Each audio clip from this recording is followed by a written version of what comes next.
Greetings and salutations, and welcome to Flintlocks and Fireballs, where a handful of mad actors will attempt to survive the treacherous waters of Dungeons and Dragons. I'm your host, Jason Phelps, and I'm joined... host and Dungeon Master, Both Jason those Phelps. things. And I'm joined, as ever, by Robbie, nice, Bellekom, Sam... Nice. Just imagine you can hear the G on the front of that. Burns. Nice. And Ellie Sparrow. France. It's episode 169. Nice. What is Geology good humour. nice? Sorry? What is good nice? What is So that? GNEISS, Oh. or nice, is a type of rock.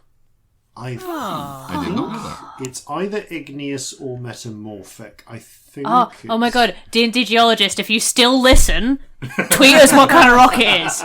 Please tell us. I'm fully We are serious. desperate Please to tweet me know. about rocks. It makes me really I was half happy. considering Googling it, and now I don't want to. Now I will wait, just in case. I'm Yeah. going to say metamorphic, but I could be wrong. He will know. He will know. Yeah. I used to Sorry, know... if you're new here, it's somebody who's been listening since the start of the podcast. Their username is D&D Geologist. They're really fun. You should follow them.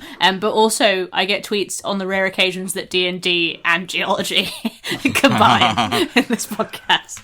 I genuinely... I actually used to know this, not from when I was in school. Goodness, no, I hated geography a bit, and geology at the time. No, I used to know this when I played Dwarf Fortress all the time. Fun. Where Geology got a lot more interesting after school, to be honest. yeah. School That was sounds rubbish about at right. making things interesting. Yeah, that definitely sounds right. Yeah. In my geography classes, we mostly talked about passing squirrels legitimately. Genuinely, there were a lot of squirrels outside those windows, and we talked about them a lot. The teacher talked about them. And also crime, Interesting. because my school was good. Okay. Human geography or just crimes you'd committed? I actually lose track. It was supposed to be human geography, I think, but we did just talk about like weird things that had happened at airports and like weird stories that we'd heard and stuff. And the teacher just like encouraged us. I have no idea what I learned in geography. Like genuinely none. I mean, My school was not the I got a really best. good grade, so It was mainly population graphs from what I remember. Speaking of uncertain knowledge, it's time for us to cast our minds into the future past Ooh. and ask future us past. what messages from the present. It's Future Jason with messages from the present. And you know what? It's time for the Flintlocks midwinter break. That's right. Over the course of Christmas and also January, we're going to be taking a break from release so that we can build our buffer back up and also enjoy a festive break. And after that, we'll see you in February. This episode of Flintlocks and Fireballs is brought to you by you. As ever, a massive thanks to our crew members on the Flintlocks Patreon who help keep this ship sailing. There's a wealth of extra content and bonus features for patrons, including regular blog posts, extra stories narrated by the cast, artwork, and a monthly poll for the community to help design an element to go into the game. You can check it out at patreon.com/Flintlocks and Fireballs, link in the description. And that's it for announcements this time. Back to you, Past Jason. This time around, I pictured them opening a present and finding that there was a message inside and reading it to us. That's I cool. just thought everyone would like to know. Yeah. What message I is did. Merry the Christmas. I did like to know. Merry Christmas. I assume by the time this comes Maybe. out. I've really lost track. Yeah. Like, Happy Merry, yeah, we're recording this on Halloween, by the way. Happy Halloween, regardless yes. of when you're listening to this. So belated Happy Halloween to you all. And on that spooky note, what is a spooky note? Ooh. That was very spooky note. Yeah. Yeah.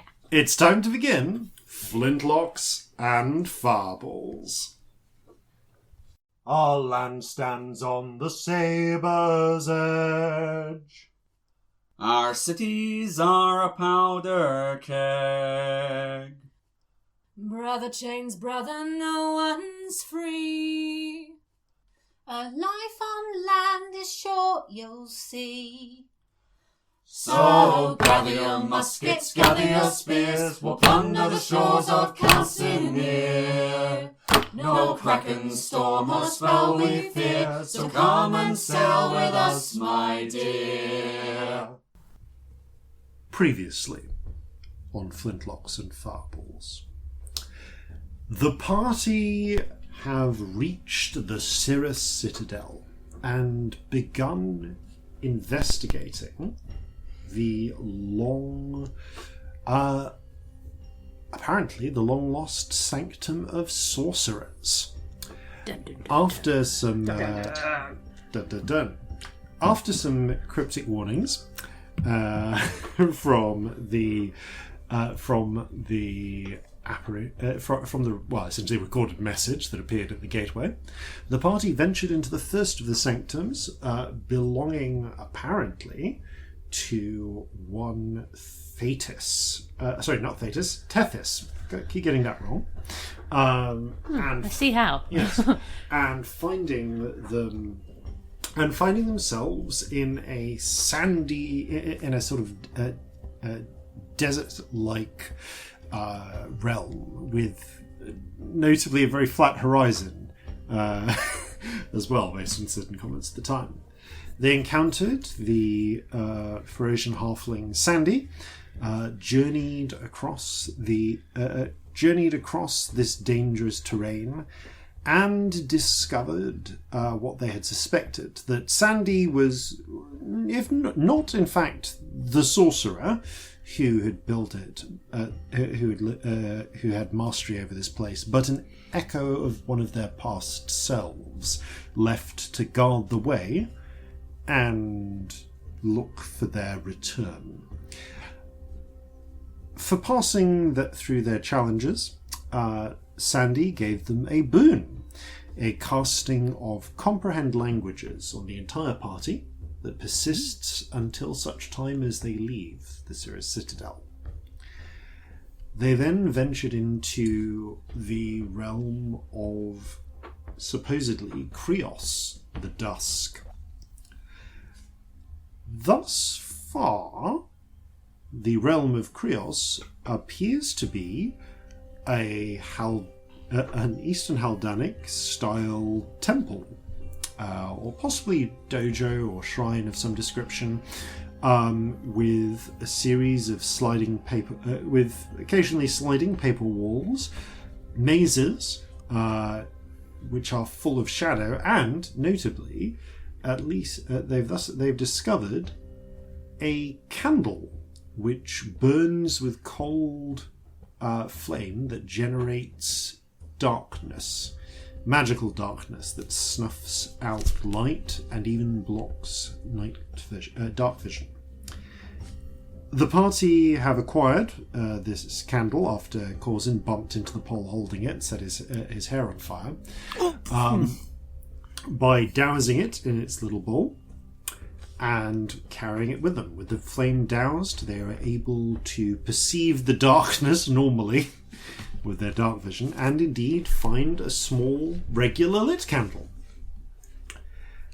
And a door, a sliding door that proceeds onwards.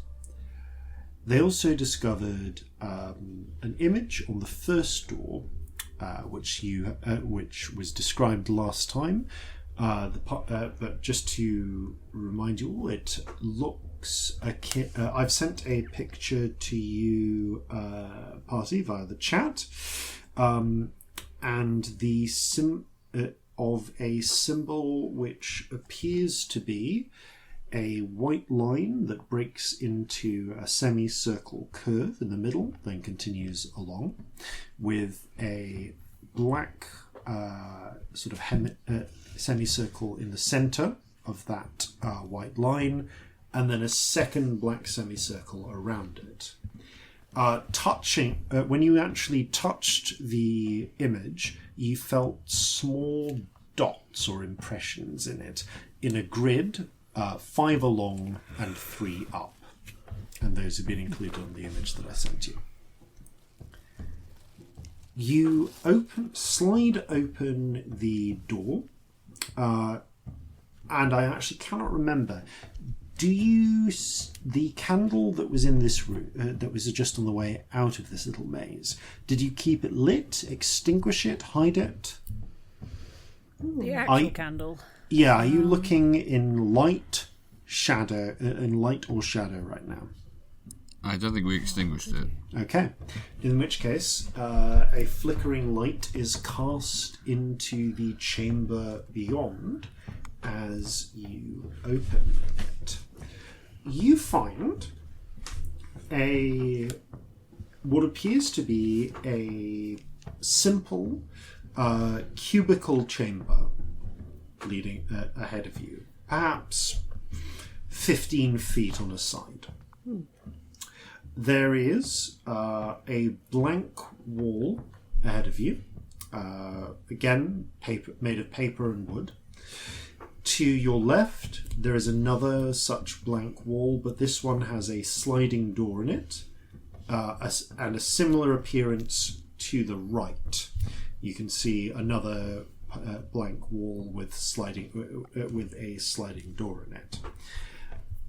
Below, on the ground, you can see what appears to be a floor of smooth wood panels, same as you found elsewhere in this complex, but in the very center is a grid of small holes. They're about, I want to say, an inch wide, and they're spaced about 6 inches apart. And they form a 3x5 grid. Ooh, okay. Okay. Do we see any sign of the semicircles? Like, are they there, or is it just? This is just a grid. Just a holes. grid of holes in the floor. In the floor. Yes. Aww. And no other things around that could be put in the holes. But let me see what you would notice. Yeah. With your with the little bit of light that is flickering out from the candle, you can actually no. With the light that is flickering out from the candle, that is what you can see. I'll try putting a dancing light in the middle circle. Okay. The middle hole. You flick one of your dancing lights, bing, Just like put it in into there. the hole. It lights it up. You can see that the hole goes down, I want to say, about 2 inches into the ground. There is, you can see faintly the glint of metal there. And that's about it. Just in case it's a dark and light thing, I would like to also put, because I can do 5 dancing lights. Yes. I'd like to put them in the ones that would also have the white bit on the white line. So it would be the bottom 2 on the side. left and on the right, but not the middle one. Okay. Does that make sense to Yeah. you two over speaker? I'm sorry, Yes. listeners. I'm really struggling to make this I make think sense so. to a listener, So but hopefully you'll get it. position dancing lights. It's basically where the white line would be on that grid is where I'm pushing it. Because in I'm an maybe outline. assuming that that's light, but it Yeah, might not be. You pin the lights in an outline of the white line, and looking down, you can see, that seems to match the pattern that you've shown.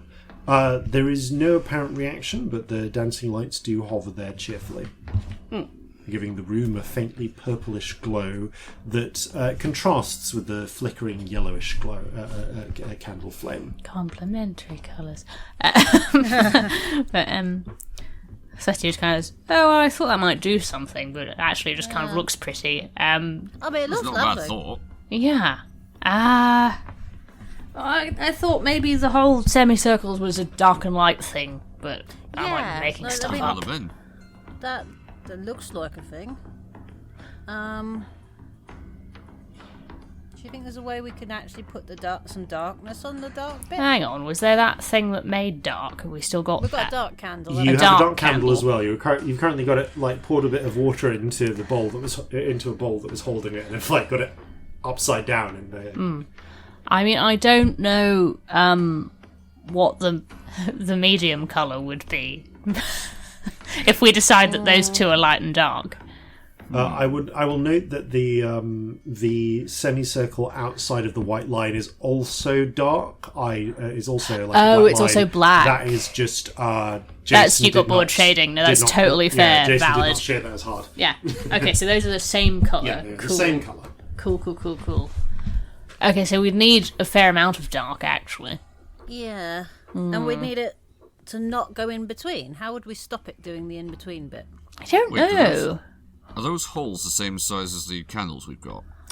Picking up, looking at the two candles you have, they are indeed the same size as the dimensions as the candle we need bases. some more candles. We like a do. Pot of candles. We'll put one in the middle bit, then we'll Or put at least some light candles ones that in are the the same light ones. size, yeah. So we've got one dark and one light one. Yeah. This is maybe not the one, but could one chop them in half and make two candles? That's possible. Although, hang on. If this is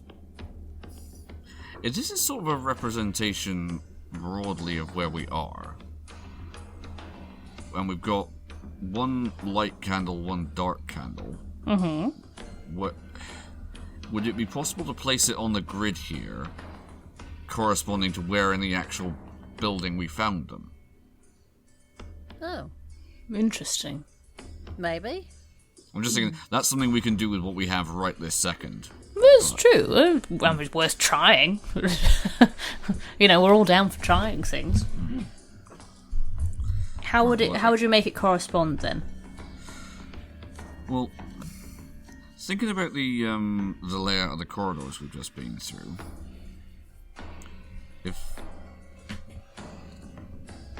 if this, and again, sorry listeners, I hope this comes across in a non-visual medium. If the dot on the far side, the far right hand side, is the extreme right where we picked up the dark candle, then it would make sense that the dot on the far over the other side is where we picked up the light one, right? Right. So if we place them in those positions, let's see what happens. Let me give it a crack. Yeah, do it, sure. I don't know if they have to be lit, but they both were when we found them. Oh, they should be, but somebody should sit next to the dark one with... I will keep my hand on the dark one so I can just pinch out the wick if I have to. That's a good idea. I will note that you have actually placed the dark one upside down in the water, but it keeps trying to relight itself like one of those magic birthday candles. Yeah. So the moment you take it out of the water, the room is filled with darkness. Cool. So you want to be right where you want it when you take it out. I would have my other hand on the hole I would want to be putting the candle in. Okay, so for convenience, let's say that let's use a little grid reference and just tell me sort of like going from the bottom, we'll do top to bottom, left to right for convenience. Top line is one. We'll go letters then numbers. So top line is A, middle line is B, bottom line is C. And then going left to right, 1, 2, 3, 4, 5. Okay, cool. Which hole do you want to plug the For candle people in? who aren't looking at the same thing and can't point. Trying to explain this over audio. Okay, so it would be light one in C1 and dark one in C5. Okay.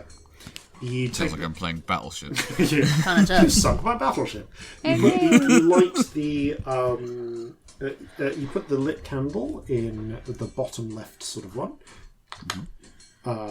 It slots into place. It's perfectly sized. It flickers away merrily. You put as soon as you sit down next to the dark one. As soon as you at the bottom right, as soon as you bring the candle out. The dark candle immediately floods the room with magical darkness. Oh, there it goes again. You place it into the slot, and you feel it slot in. And give me a perception check. Is this sight-based? No, obviously not. No, very emphatically not. Okay, that is a 14. Okay, you feel a very faint kind of like vibration in the candle as you put it in, which you didn't feel in the other one. But that's all. It's moving, just very slightly. Interesting. Did we Like, try moving around or just like... Just sort of buzzing away to itself. Did we try putting the dark one in the middle semicircle? This is the first you've tried. This is the first one. Okay. Alright, well I can feel my way in and put it in that one if that... Can we give it a crack? Okay. Doing it by... You pull the dark one back out. And then put the light one in, what would it be, B3, so the very centre one. Okay. Just to see if it does anything. Okay, So you're doing putting- experiments, You're you putting know? the dark one in C3, so the bottom dark middle. one in C3, light one in B3. Okay, so which one do you want to put in first? Dark. Cool, yep. So We found it first. you follow it along, doing it by hand. Okay. You pick up the candle. Make sure you feel don't the anti-burn ground yourself. I might. and put the dark candle in that bottom central spot. As you do so, there is you feel the thrumming pick up through the candle, stick, the shaft of the candle, as it were, that you're holding. Nice. And episode 169. Yeah. And It's not going to be half as sexy as the 69, though. Nothing Can't ever do. will but we be. can dig it. There's no one here to do that. Jason, do you guarantee a gay naked knife fight? in I this can't episode? guarantee a gay naked knife. on this I'm one. outraged. Like, I'll put it Submit down is as unfortunately things to literally do. a world away right now. Gay naked knife fight. Okay. Somewhere we can fondly imagine what Sabnet's doing today. Oh yes. Hi. As you slot the dark candle in, the world, like your sense of sight suddenly floods back to you as you see the darkness seems to swirl in it sort of comes inwards and begins swirling in a broadly like 5-foot circle around that central around the anti-light candle. It's no longer filling the entire room, but it is obscuring actually quite a lot of this central it's kind of obscuring the point where where all of these holes are. But the holes in the floor do seem to have reacted to you placing that candle there. Okay. So we've done both the dark and the light ones, and they seem to have done So you're doing the light one next. You have to do it by touch because. But with the dark one, it didn't go dark. The dark, when you put the dark one in, I should say that the darkness that was already being created became sort of more concentrated in like a pillar, like a sort of 5-foot diameter pillar going straight up. Cool. So like you can step out of it and you can see now there's like a pillar of shadow in the centre of the room. Oh, that's fascinating. Well, that looks cool. Yeah. I want to touch it. Should I not touch it? Well, No, it's you just might I'm anti-burn going to touch yourself. It is cool. It is colder where your hand goes in, but it's not actually freezing cold, like burningly cold until you get quite close to where the actual flame is in the candle. You do actually. It does unfortunately mean that you do still have to fumble around to find the central slot. When you put the other the regular candle in, you feel again a sort of thrumming. It's fainter though, much fainter, and you can't see You can't see much of a change off the bat, but there is something. There's something that is. Something changes about the way that the column of shadow is going. Is moving or flickering. When we put the light one in, we feel like something. Once you've slotted the light one in. And put my hand in Should the we light. try putting some normal candles in the other ones for the Feels like light a ones? regular 'Cause is this light candle a special light candle, or is it just a candle? Because all candles make light. You make a very good point, honestly. Do we have any more candles? For symmetry's sake, I'm going to say that you do have candles. They aren't the exact dimensions of the holes, like the. We'll have to other trim them a candles little that we've bit. had here. Yeah, that's true. But if you wanted to spend some time, you could try trimming a candle to fit. I mean, should we give it a crack, just in case? Might as well. Yeah. Okay. Yeah. For science. You Science. Corzin will just take out his sacks and start whittling away at a candle. Okay. You start whittling away at a candle. And indeed, you complete whittling away at a candle. Where do you want to slot this candle into?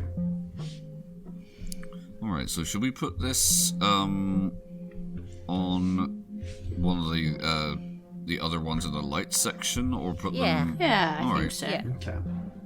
Alright, so we've got one in B3. this one. Yeah, B3, out of character. Yeah, we're probably not talking about it like that in character, but it's in... Yeah. Yeah. How about this one, C2, out of You character. slide your cut candle in.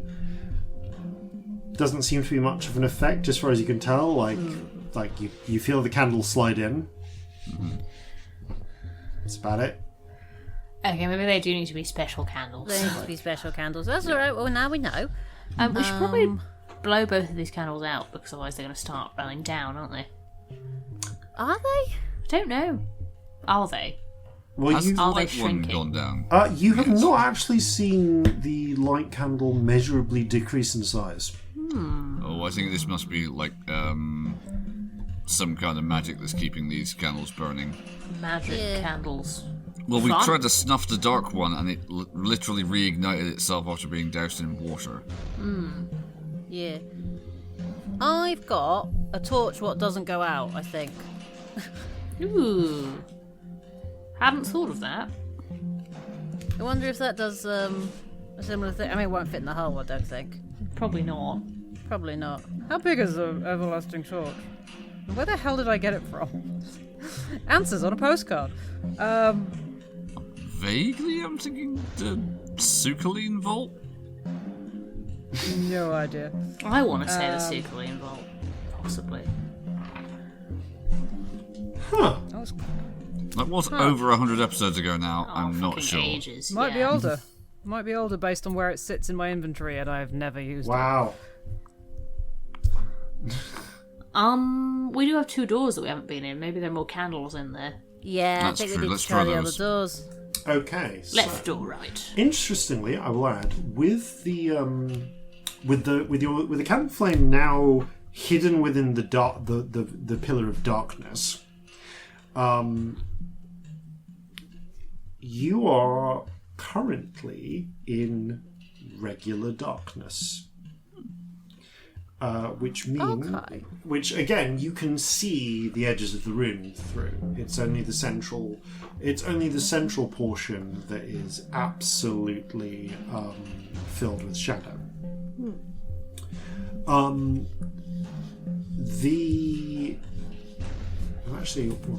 actually just need to quickly check the rules on darkness, because there is something immediately relevant. Okay, yeah, no. Darkness beats continual light. That's why I was checking. To make sure, just in case you... so yeah, even if you do bring the continual flame out, it does not penetrate the magical darkness. No. But now that you're in regular darkness, you can make out faintly through the thick paper of the doors. The door to your left... Well, I mean, the door to your left just looks dark. the door to your right has a faint glow behind it that was not visible against the light cast by the regular candle. That's an inviting glow, isn't it? Yeah. Yeah. Shall we go have a look at the inviting glow? Or is it a trap? Well, it's probably Be rude not to, candles, really, wouldn't so, it? you know, we should probably do that. We do need a candle, and that is a glow. Yeah. Let's Have a have look. Yeah. Okay. You walk to the right-hand door, and I'd need to ask who is going first. Who opens the door? I Should feel we like see if this door is trapped before we do anything like that? Just in case there's anything terrible I was here. totally just going to walk through it. That's really sensible. No, you have a look for traps. Yeah. Okay. Please feel free to roll investigation for traps. Oh, I do. I'm good at investigation, and I. Yeah. Does someone want to help? Yes, I will assist you. Excellent. It's really good actually. 24. Okay, 24. You examining the door. As far as you can tell, it appears to be a regular sliding door made of wooden thick paper. You can definitely tell that there is... the paper appears to be quite thick. It's blocking out a fair amount of light from beyond, but you can still see some faintly glowing through it. Otherwise, though, it does not appear to be trapped. I can't find anything. Okay. That's encouraging. Let's have a look then. Let's go. Okay, so Celestia, you're opening the door? Yeah. Okay. I need you to roll a Constitution save, please. Oh, it's good that I decided to open it. I'm really good at content. That is a grand total of 9. It is actually good that you opened this because Corzin would have automatically failed this. Oh. You still failed this check because as you slide it open, you are immediately struck by blazing, brilliant light, and for the next minute, you are blinded by the sheer dazzling brightness coming into the dark room. Yeah, drow and not in a sunny environment, so wouldn't have been wearing sunglasses. So yeah. So you get that you are just struck by a like you physically recoil from the blinding light as after images just completely cloud you. But again, it's not as bad as Corzin would have gotten it with all of his extra eyes. I was going to say, am I also blinded? No, because you didn't go first. But you are I'm going to say that you're probably blinded for about 10 seconds. Initially. I'm but just it going to doesn't- shut that it door doesn't again. persist. What the? Is that a day globe? Don't look at that. It's very bright. Woo! Okay, so... Seriously though, is that a see day either of globe? you. I'm going to say that Scamp, as the only person who was not standing in front of the door or so filled with eyes that they were blinded from the sudden transition, you briefly caught an image. In fact, you briefly caught the sight of 3 Celestias and a Corzin. And you think just a hint of a victory and a scamp before the door was closed again. So there's a bright light and a bunch of mirrors. That would make sense. Yeah, victory sort of is wincing, rubbing her own eyes. Oh, man, put my sunglasses on before we go in there again. Ow. Yeah. Oh, I think it's clearing. I don't think I'm blind forever. We'll be pleased to know. But ow! Very pleased to know. Maybe I should just stand to one side next time you open that. Yeah, I feel like that. We just look. Oh, that needs a moment of just. What's the word? Adjustment. Adjustment. Acclimatization would also work, though, I think. That's the a word I was big looking word. for. Big yeah. words. Oh, this is going to be like when there's a solar eclipse. You don't want to look directly at it. Yeah. I don't have sunglasses for all of us, sadly. What would happen if we put the dark candle on in there? I was wondering that. Oh, would it be like normal light or normal dark? Only one way to find out, I suppose. But, Science. That's yeah. what. Yeah. All right, if you want to go into the centre of the swirling shadow, you can pick the dark candle up. And indeed, the moment you pull the dark candle out of the central slot, it returns to its regular, the irregular amount of darkness it creates, which is to say, it fills the entire All the room. dark, yeah. Alright, so we're going to have to feel our way back to that door. You're all completely blinded now in the darkness. I still see shapes from the other room. It's really weird. Okay. What do I you feel like I want to would, do? though.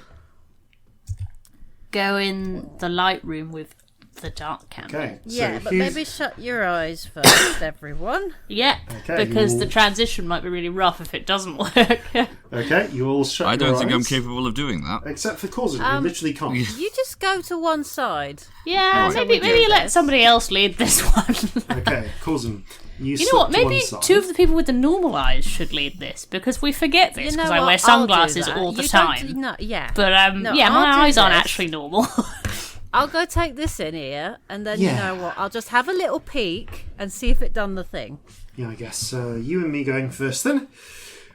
You step forward, feel around the wall until you find the edge of the sliding door, and pull open the door. And, well, it feels like the door is open. You hear the sort of the door slide, and you're still in utter darkness. Okay. Well, it's dark. I still can't see anything. Well, that answered that science question. I think I could, make myself be an animal what can find its way without needing to see, but then my brain would be not good. Do you think The it'd be thinking alright if we kinda just got wouldn't used just to it happen. for a minute? Well, the dark? No, the light. Oh, the light? No, I don't think it would. Legitimately, did it feel like the sort of dazzling that you'd get used to? It felt like the first time you saw the sun. We got used to sort that. Of, yeah, you like that sort of like sudden. Ah! I think it's the difference that made it bad. I think it might be Okay. alright if we tried again. Yeah, Okay. you're right. This is It was a like, bit like the first time I came up from downstairs. The reflections I saw, I'm assuming are reflections rather than just more of us in there, which possible and horrifying. Were they all sort of above floor level? Were they all vertical, or did it look like the floor was also mirrored? Roll a retroactive perception check. This will go well. Oh, 13! You don't recall seeing any any Celestias below you. Okay. So it might just be like wall mirrors. So if you keep your eyes down for a bit, Corzin, this will not work for you. Then that might be a good idea. I'm going to put my sunglasses on as well. Yeah. Does anyone have a spare cloak we can throw over Corzin? Because you'll have a few minutes before the eyes come through. I've got that old boring cloak that I got made. well, even if I was just looking at it Over 100 through episodes something ago. else, so if I were to hold the cloak up in front of me, Well, it'll take a little while for your eyes to pop up, wouldn't it, on a cloak? Yeah. Yeah. You could cover most of you and just have a minimal number of horrifying eyes. I have this boring cloak that I never wear. There you go. thank you. Being as it is Celestia size, this It will actually cover all of you, yeah. It's like a massive duvet for course. Oh yeah, this is like a fully concealing hooded monk robe for you. Yeah. It's I do it's just sort of probably chuck more it over him as well. Yeah. It's like a king-sized duvet versus a child. Yeah. Yeah, you are thoroughly swaddled, And indeed, you can pull it in such a way that only your regular eyes are peering out the front. It's an almost disorienting lack of additional vision. But I mean, I say this. Are you still carrying the dark candle out, or have you returned it to the centre of the room? I think we put it back. Okay, you put it back in the middle. So yeah, there's a disorienting. Now that we've established there's no sensation point of just, taking like, it into that room. You've still got all your regular senses. It's just this is the closest you come to being blindfolded in a long time. Oh, this is weird now. I'd imagine. Like, not unfamiliar, but just... Different. I've got too used to being able to see in all directions. Yeah, that's a weird feeling. What you're mostly seeing right now is fabric. Yep. Lots and lots of fabric. All right. You taking a breath in, you slide open the door. Okay, closing your eyes initially and then slowly peeking them open. Sunglasses on. And after the initial sort of shock of your eyes adjust and you can see there is indeed what appears to be a room, or more like a narrow hallway that immediately branches in multiple places ahead of you, in which the walls are indeed all made of mirrors. But not even mirrors that are like perfectly neat and even. They are faceted in various ways. They're all quite large mirrors, but they're adjusted angles. So it's less like a fun house where some of them are like really tiny and some are really big, but more just. But they do all reflect at weird angles, which both means that they're reflecting light from somewhere. It's you can't immediately see the light source, because they have this thing where you can see that there's a glimmer or glow coming from somewhere, but the mirrors are all reflecting each other. And there's also a certain amount of diffused light reflecting off the white floor and ceiling. So is this all set up to project the light outwards to anyone who opens the door? Maybe. That would be sensible. Because you want to get them right away, don't you? I'm going to turn around. Like, are we casting like really, really sharp shadows on the opposite wall with this door open? Yeah, you are like quite sharp, and also multiple and like weirdly angled and diffuse. You're getting light reflected from. You feel like at least half a dozen mirrors. Like right now, you could looking in, you can see multiple. Through different angles, multiple Celestias, Corzins, Scamps, and Victories. Where is the light actually coming from, though? Or are we not sure yet? Where it's coming from. It appears to be coming from somewhere within the room, but you realise very quickly that the room is not a single room. It's another maze. Ooh, it's a mirror maze. It's but a not mirror maze. like the Dreamfall kind. Thankfully. What appears to be a regular mirror maze. Yeah. Okay. Right. Anyone been in one of these before? Is there a trick, or do we just fucking go for it? I don't know. I feel try not to like bang in into my the head walls. we should be able to like work out where the light source is coming from, but I don't know that we can. Is there, like, if we sit and look at it and think about it, do we think we can actually figure out what's... Where are our shadows pointing? Or are there too many for it to be There helpful? are too many to really clearly work out from here. Like, they are pointing, like, in multiple directions outwards. Like, the only... Like, but I like the start of this.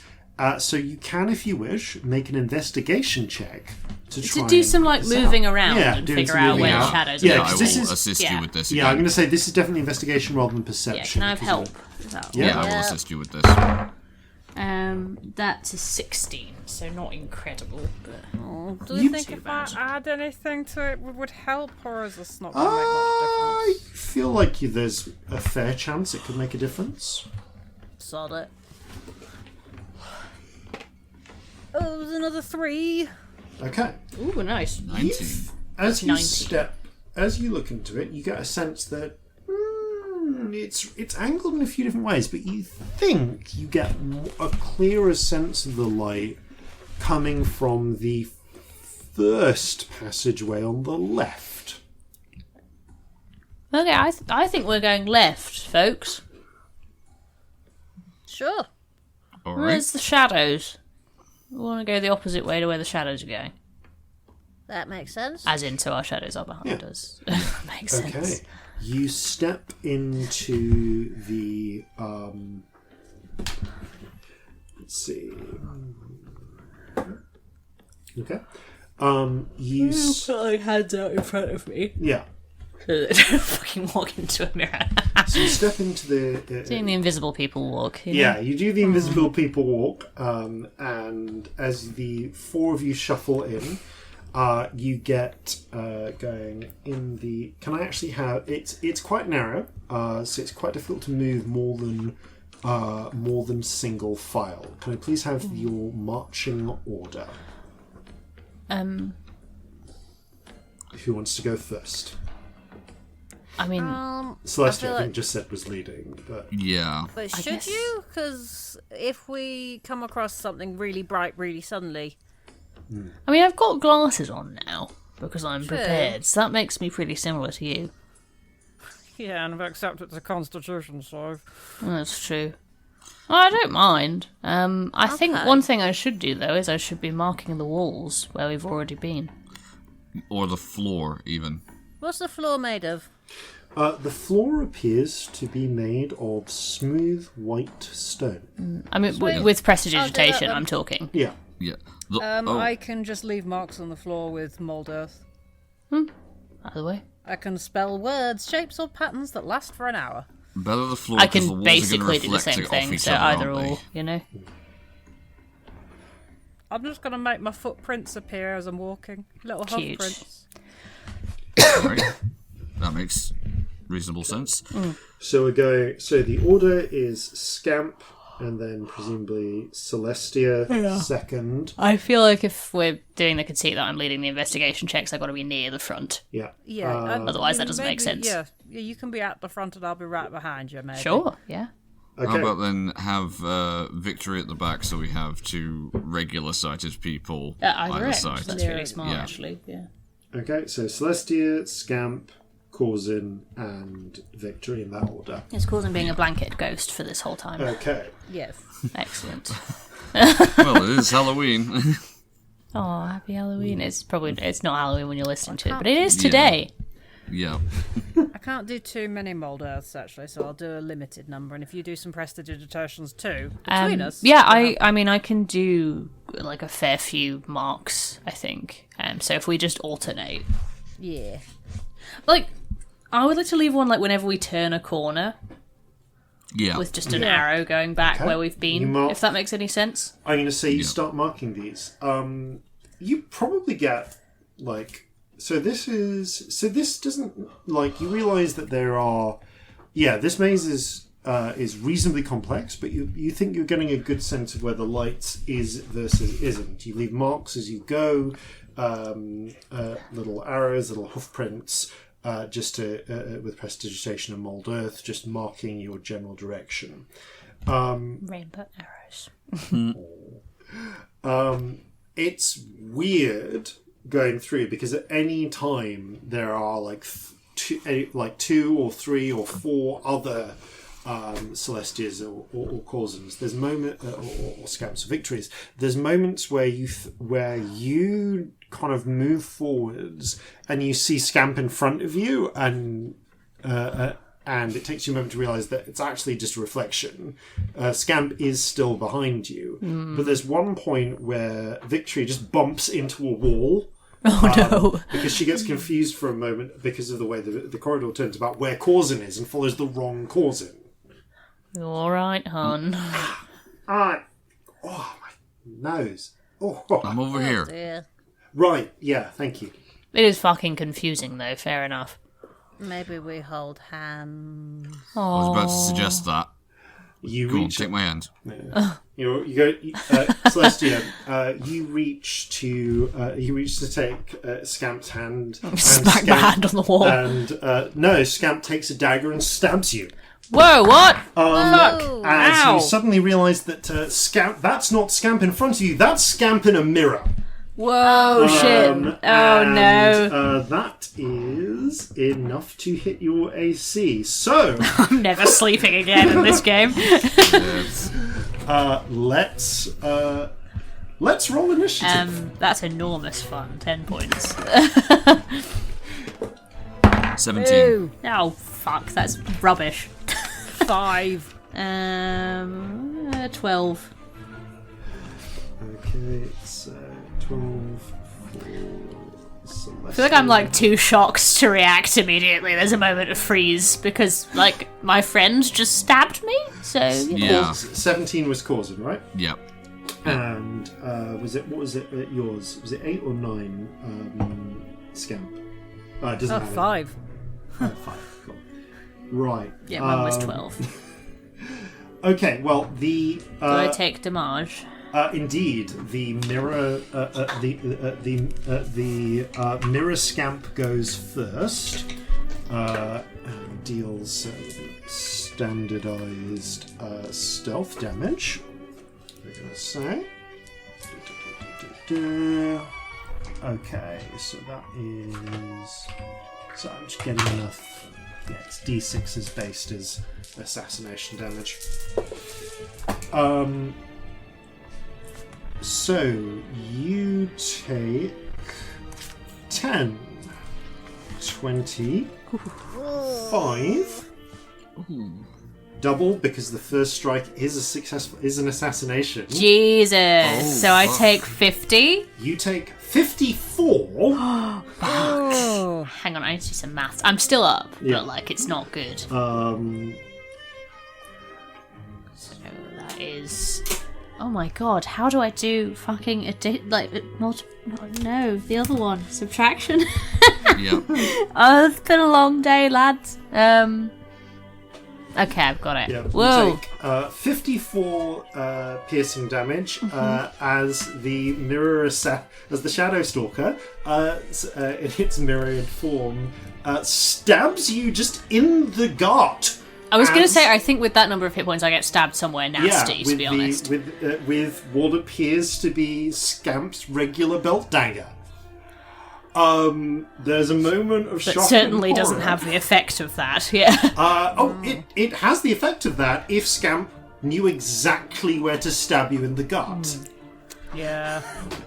Do we see Yeah, you all see this, and then you see Scamp step backwards into a mirror and step to one side, and momentarily seems to be gone. So at this point, As mechanically I'm not prone, I'm going to say I sort of wobble over to a wall kind of Do thing. we get attacks of opportunity as it leaves?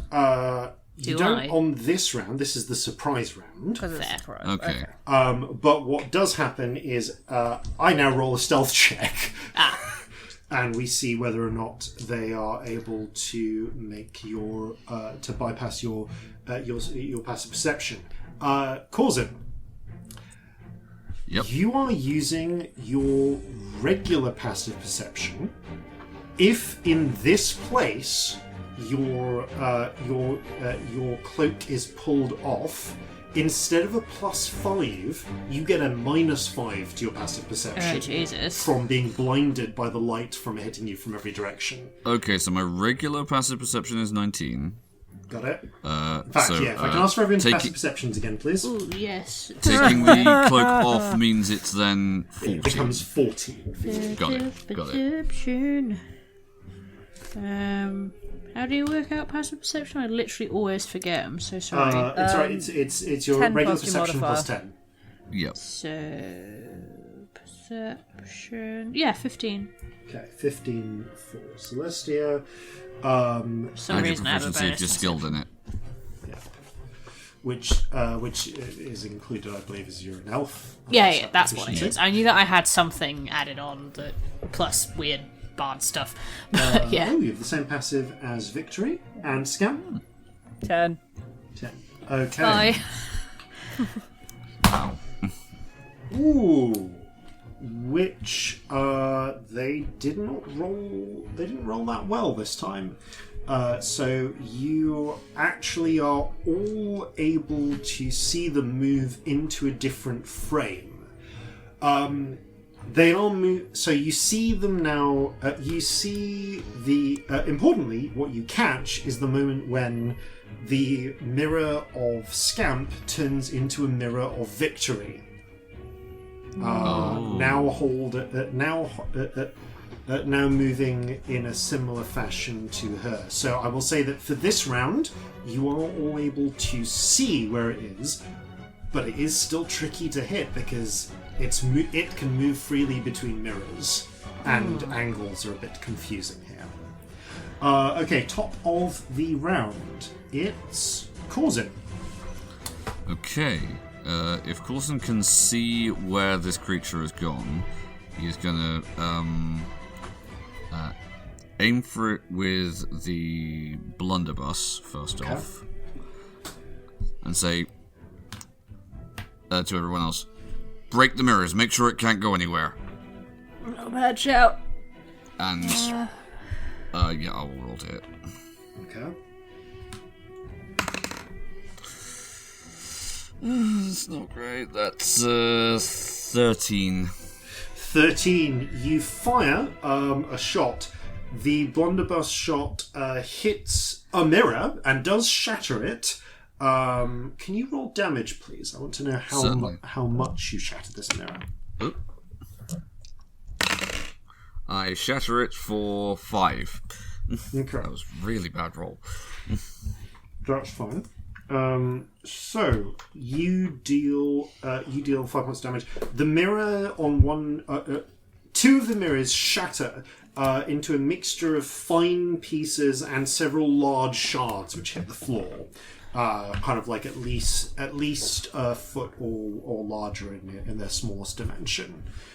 You see versions of yourselves looking up from the ground as you glance down at them.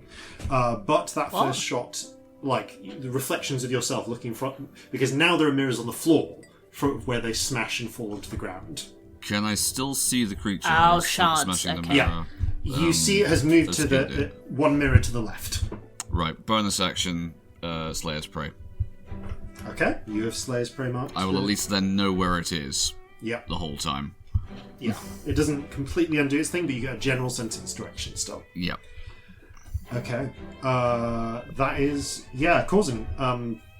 If you want to separate from the rest of the party, you can with your movement. Otherwise, you're all currently like in a tight corridor. Yeah, I am going to spread out, actually. We're too bunched up here. Okay, you see Corzin moves away from you, but you're not... It's getting a little difficult to tell in exactly what direction. You think you see Corzin moving back the way you came, based on the floor markings. Celestia, you're next. I'm bleeding a lot. Like, so much. You are bleeding profusely from your gut wound. I might deal with that because I feel like I'm not going to be able to think and like mechanically until I do. So I'm going to do a little kick my heel up onto my xylophone from the wall I'm leaning on, from the mirror I'm leaning on, I guess, if that's of any meaning to you. And I will, do a little second level healing word on myself. It's not much, but slightly better. Yep. So that is, I've done that much healing to myself. And then, have I still got like a sight line on that version of Victory? Yes. The mirror version. You're reasonably sure that's... Victory is behind Scamp, yeah? Our Victory. Yes. I'd like to reach... We're quite near each other, right? I'd like to reach over Scamp's shoulder and literally try and like touch her. Okay, you kind of slide just past so I'm and sure try to that that grab one the is real her. Victory. Like, I'm imagining not even, like, looking that hard, just kind of reaching backwards. Roll a perception check. Okay. Because there is a degree of all this just because of the confusing mirror maze. Oof! Oh, it's bad! It's an 8. Your hand touches smooth mirror. You thought that was where victory is. I'm glad I checked. Okay. Can I try again? It's one of the other two mirrors. I would say not Or do I not without have having time? to use an action or a bonus action. You get like one... you can do that with your movement. You move towards what you think is the real victory. And instead you've identified what is definitely not the Shadow Stalker or the real victory. Okay. Do I know where the corridor is? You think you do. Do I know where the Shadow Stalker is? You're reasonably sure. Oh, fuck it. I'm going to try and hit her with something. The Shadow Stalker's armor class is quite high, and that includes a level of uncertainty about whether it's, whether. I suppose it's like they kind of have cover mechanics. Yeah, they basically are something like that. Oh, I feel like Fairy Fire is just going to increase the confusion because it's going to bounce off all the fucking mirrors. I was like, can I Fairy Fire? You know how you do with like invisible creatures? Yeah. I was like, would that help? No, that would make it worse because all the victories would be Fairy Fired. So I'm not going to do that because I think maybe that would be terrible.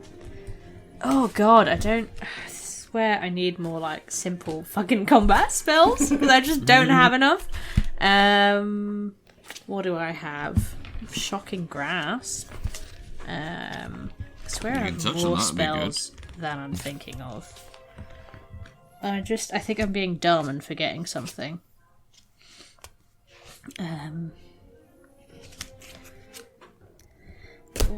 Yeah, Dissonant no. Whispers work against this? Huh? What Would was that? Dissonant Whispers work against this? Dissonant Whispers, that's the spell that I'm forgetting exists. Thank you. I was like, I know I have a simpler one No than worries. that. Yeah, I actually really appreciate you remembering that, because I didn't, for no reason. No worries. Absolutely not trying to say it again, but yeah. No, not at all. No, I genuinely appreciate you remembering that was a thing, because that's where I was just losing it. So, yeah, I'm going to do that and go, you're not even the real victory, you little shit. Ow! And because I'm still bleeding, and cast Dissonant Whispers, let's say, at level 2. Okay. I'm not going to do a really high level one, just in case it doesn't work, frankly. Okay, rolls a wisdom save. Ooh, which it fails. Ooh, okay. So if it fails, it does actually have to run away as well. And True, yeah, it's not frightened, but it does have to make to move away. let me check if it is frightened. No, it just must immediately run away from you. Yeah. Yeah. As fast as its speed allows. And the damage is 5, 7, 13. Okay, 13 damage. And it's psychic damage. Okay, 13 psychic damage. Alright. So then, as you as you spit your cutting insult at the false victory, My cutting insults. you see the glass actually crack in front of it, and it seems to physically recoil, and just leaps. So that image of victory leaps backwards up onto the ceiling and just wall crawls on its hands and feet straight backwards, never breaking eye contact. Exorcist style. Exorcist Oh, style. God. And round a corner. Hated that. Anyone else? Not a fan, if I'm honest. It has. You have forced it to move its full distance away, which is. Which maybe wasn't the smartest, but I've done it. So you know. But it seems to. Yeah, you seem to have. You felt it land. There is an intelligence there that can be attacked. We've got distance. It hasn't yet demonstrated it has ranged. Yeah. Okay. I'm going to move slightly further along the corridor. I don't want Scamp and Victory to be out of sight, but I would like to not be in a little tiny clump with them. Okay. Unless there's no length that I can move along, in which case I will stay there. You can move along. The problem is that the corridor snakes and twists and turns. I don't really want them out of sight, so if that's... it's very hard to get them out of sight with all of the mirrors. I feel like I moved like 5 feet and then I'm like, that's enough! Yeah, you put 5-10 feet distance. Yeah, between 5-10 feet. Not further, really. That's fine. Yeah. Make a little note of where everyone is. Okay. Sure. Alright, that brings us on to the Shadow Stalker's turn. Okay, for a moment. Okay. Shadow Stalker was forced to run away from you, which means that the creature that it's going to go for the creature that is now closest to it, who helpfully did move away down the corridor. Mm-hmm. So the good news is, Corzin, you do see it coming. Okay. Because you as you see the version of Victory that was running along the ceiling drop to the ground, step between a mirror pane and suddenly become a reflection of yourself. It's gonna reach out and... one moment, I need to check the exact ruling of this one, because this is something that does not usually happen. This is going to be I think it is defended by... Yes. Okay, you have a choice of which to make, because it reaches out as you to grab the blanket off you, well, the cloak, and tug it off you. Okay. So you have your choice of athletics or dexterity to contest its attack roll. Just straight dexterity? Athletics or acrobatics. Oh, okay, athletics then. Okay. Here we go. That is a 23. Okay. It reaches, grabs, and you tug it back out of its reach. Oh, you bloody woodle. Okay, this doesn't have in which case, it is instead going to step away and to the side, and that means it's time for as it makes another stealth roll, and just does astonishingly badly. Oh wow! Okay, it is not its day for rolling like above a natural 4. It's alright, you'll roll that bronze dice soon and you'll be fine. I'm not sure what a bronze die is. Oh yeah, there it is. I'll bring it back out. It's evil. Okay, so it has you, so the mirror, so that means 1, 2... Okay, everyone except Scamp sees it shift into a copy of Scamp again and come up along the opposite wall, midway between Victory and Corzin, you think. Does it change when we change at all? Or is it does sticking to be the version when it shifts? So it appears to be reflecting you as you appear, but I would say, if you want to know that with more detail, please roll a perception check. I can't see it. I'll just yell out. You can see it, but you don't know which. You don't know its exact position. I should say you can't tell. You can't identify which of the scamps that is being reflected. I roll a 9 on a perception. I don't know. No, you don't. There are 2 other scamps besides yourself that you can see, and you don't know which one is you. Okay. From your current I position. think you probably know which one is you. I'm not convinced. The one you're standing in is probably Have you seen my stats? You have basic. Which one of those is me? I think you're okay. Who am I? That actually makes Scamp the next to go. I think there's a central crisis in the mirrors. I'm going to have a minor identity crisis. How big is this corridor? It is 5 foot across and twists and turns and branches. Oh, knows. How high is it? It's probably about not honestly, 8 foot tall, the highest. If any member of your party was large, you'd be having a hard time getting through this. Okay, that's going to change. Ironically, for a citadel built by giants, this maze is not well suited to a giant. Obviously built for the little people. I'm so glad I didn't cast Fairy Fire. That was maybe one of the dumbest ideas I've had in a while. How breakable? Like how smashable were the mirrors? Like as far as you can tell, they are as smashable as regular mirrors. So if a person was suddenly to get big, they might just break the mirrors rather than having problems. They might. They might. They might also get a lot of glass in their flesh.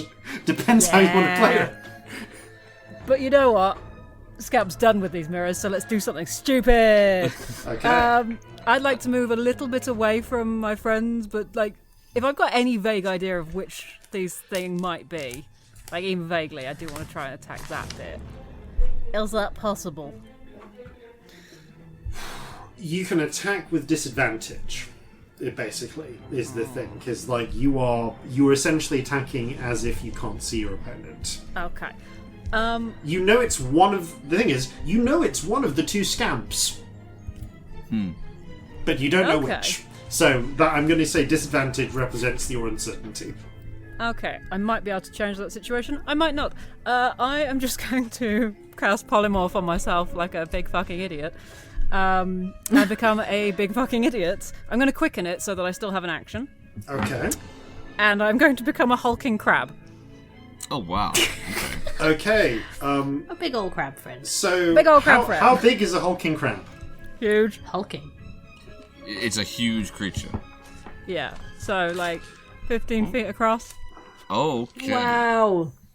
Okay, so this is going to... But these aren't my hit points anymore.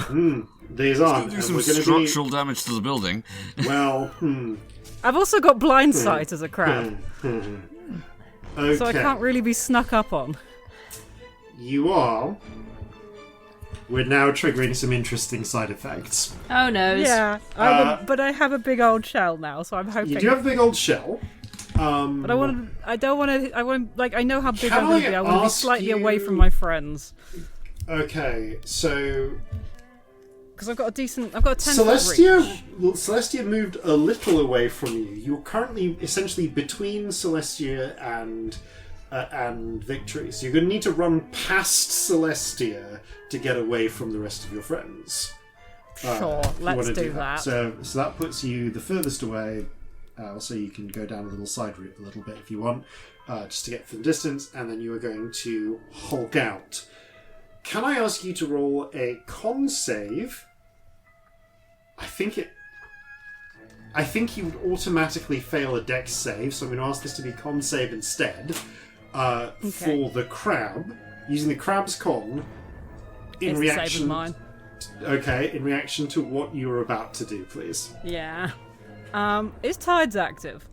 No, Tides is not active. It's about to discharge, but it's discharging at the moment you have cast this.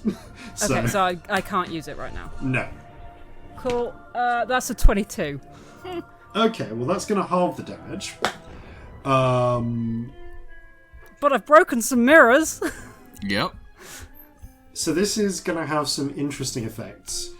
First up, what is your strength as the 19. Crab? Okay.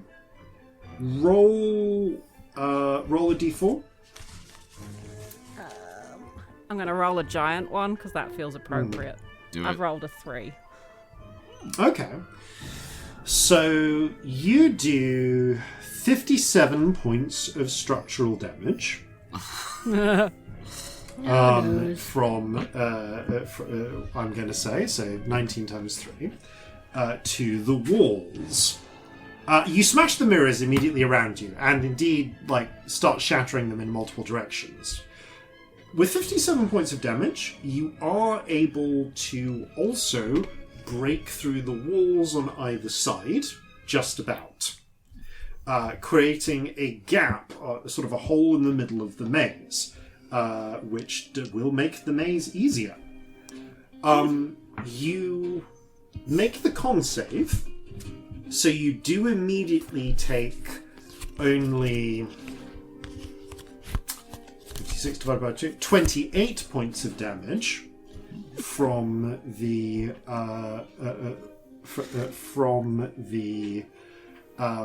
wall smashing, from just the Newton, basically. Unfortunately, you automatically fail the dex save against the traps that are buried in the walls. Oh no! Oh dear! Because you against knew you he'd smash trying the to mirrors. smash through the walls. So you immediately then take 63 points of necrotic damage. Oh, thanks. Oh, yeah, that'll break the crab. As you feel surges of shadowy energy flare out of the walls and through your flesh, causing it, your crabby flesh, to dissolve in place. Oof. That is 15. Do you still have the Okay. crab left?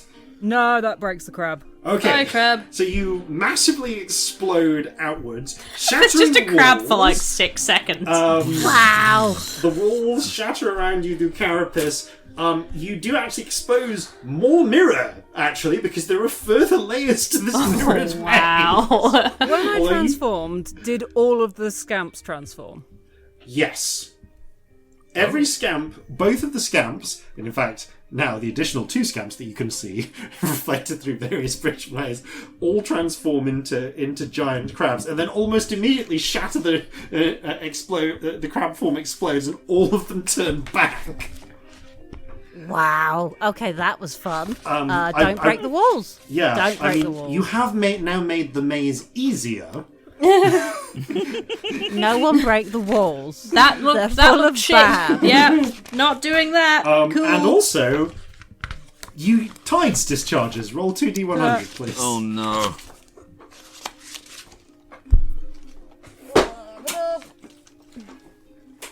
Come here.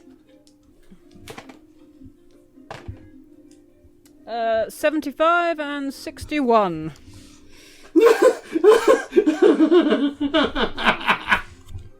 You feel like either brightness or loudness. Oh no. Loudness might break my Well. mirrors. It's not necessarily good if there's loads of shit behind them. I mean, the problem with brightness is it's fucking bright Oh, in here in this already. room? No, thank you. Yeah, and maybe we'll go for loud. Okay, you choose not to glow Not with a to bright make it light brighter. that blinds anyone nearby. That's probably for the best. Yeah, we're choosing not to make more light. Okay, for the next minute, you must shout when you speak. I love that one. It's so Hooray. stupid. Oh wow. Temporary loss of inside voice. Oh, I was a crab, did you see? Yeah, it's very loud. You do still have your action because you quickened I do that. still have my action, horrifyingly. So breaking the walls caused horrible death, but not breaking mirrors? Break it, yeah, like you, in the brief moment where just smashing the mirrors was happening, that was But Corzin fine. broke some mirrors, the too. problem was, Corzin smashed some mirrors, didn't seem to cause any horrible death, it caused some smashed mirrors. I will say that within the sort of 15-foot circular area that you've created, the mirrors are shattered to the point that they are basically like all small shards. Enough mirror damage has happened that there is no individual piece of mirror in that circle that is larger than, say, 3 inches in its widest dimension, in its shortest dimension. So like they're all fine pieces of mirror and broken rubble here, but elsewhere the mirrors are more intact, even if they're splintered. And there was a couple that I thought could be ones that are the creature. Yeah, I mean, like, the fact is, you can still see versions of yourself down the intact corridors, like, that you can see pointing out in every direction from this new space you've created. But you're reasonably certain it's not in any of the tiny mirror pieces, or at least you can't see enough of yourself in the tiny mirror pieces immediately around you. I'm gonna chuck some Eldritch Blast out at some mirrors then, I guess, because I don't know where it is. Okay, in which case, can you please roll 3 attacks with disadvantage? I'm just aiming to break mirrors more than I am hit the creature, because I don't know where I've got no clue where the creature is. My passive is terrible. I've seen nothing. All right, in which case, just roll damage, please, and I will record it as mirror damage. Cool. I want to do ones that are like nearish my friends, because I don't want it to pop out and hurt them. So that's a 7, a 4, and a 5, because it's 3 individual blasts as opposed to 1 solid. Cool. So I don't know if that makes a difference. Total of 16, but cool. Thank you. Okay, you shatter more and more pieces of mirrors, just like in the general area of where your friends are down that set of corridors. You see mirror walls break, they splinter, some fall to the ground. There's now fewer and fewer intact large mirrors, and more sort of like medium-sized mirrors, usually like, anywhere like 1 to 2 feet in their shortest dimension. So, yeah. You do a lot of mirror damage, but you've not utterly pulverized the mirrors around your friends in the same way that that you have in the area immediately around you. Anyone else thinking of that scene from Enter the Dragon? One. We're basically doing the mirror maze fight. I mean, all mirror maze fights are. Okay. So that brings us to Victory, who... Victory is reasonably certain she knows where the thing is, and she's, under the circumstances, just going to give you all a bit of warning, and as she starts bringing her arms out to bring them together, Colt shouts out, "Eyes!" Right. Okay. And that's enough warning for you all to reflexively close your eyes. Yep. As she casts... she is going to cast Lightning Bolt. Excellent. So that thing can try and roll a save. Okay. And she does d6 damage. 1, 2, 3. 1 more. 2 more. There we go.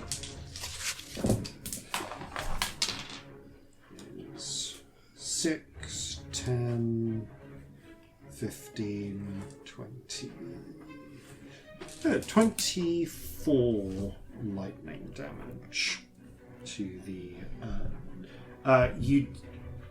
in the afterglare, you do briefly... for one thing, you see a smoking, melted bit of mirror in a circle, and... not enough damage to break through the wall behind, which is a good thing I just checked there. And a hot but clinking piece of what looks like cloudstone behind it, as well as a scamp slipping to one side and holding the side of their body as if they've been badly stung or burned. Okay. That is victory.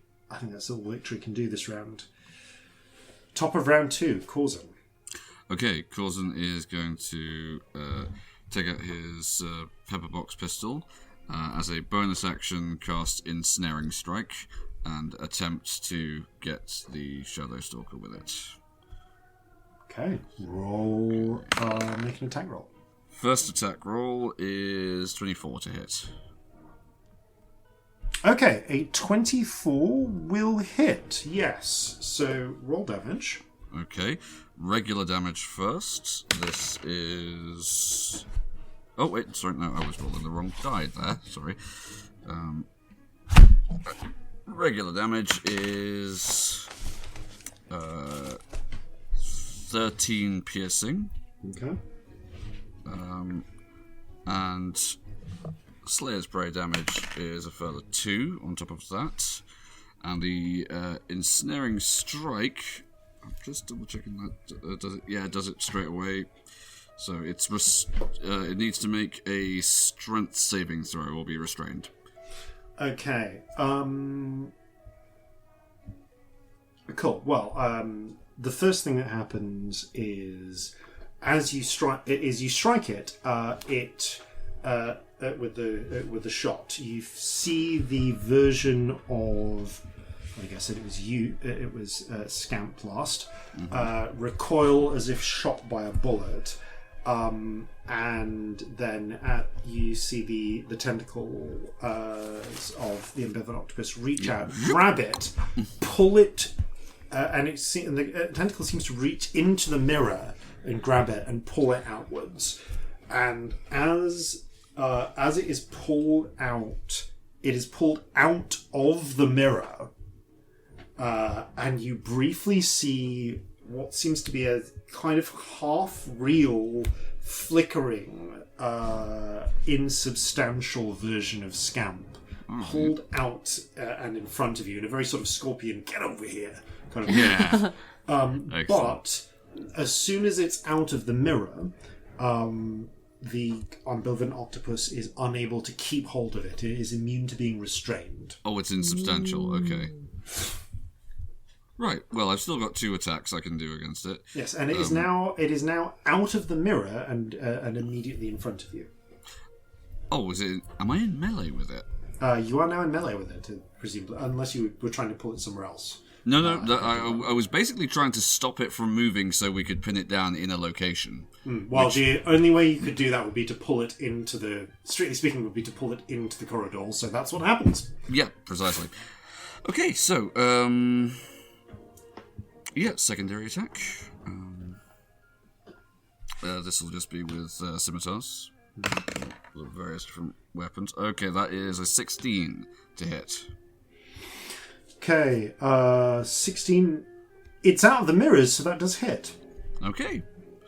Right, so that is 11 slashing damage. And third one that's 25 to hit, so... Yep, that also hits.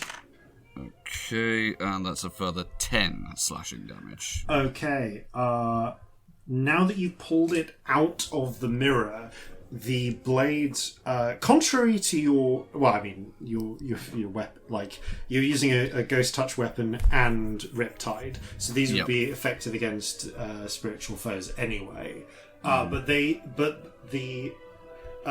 this is very much the experience of a hot knife, not even so much through butter as through vapor. You watch.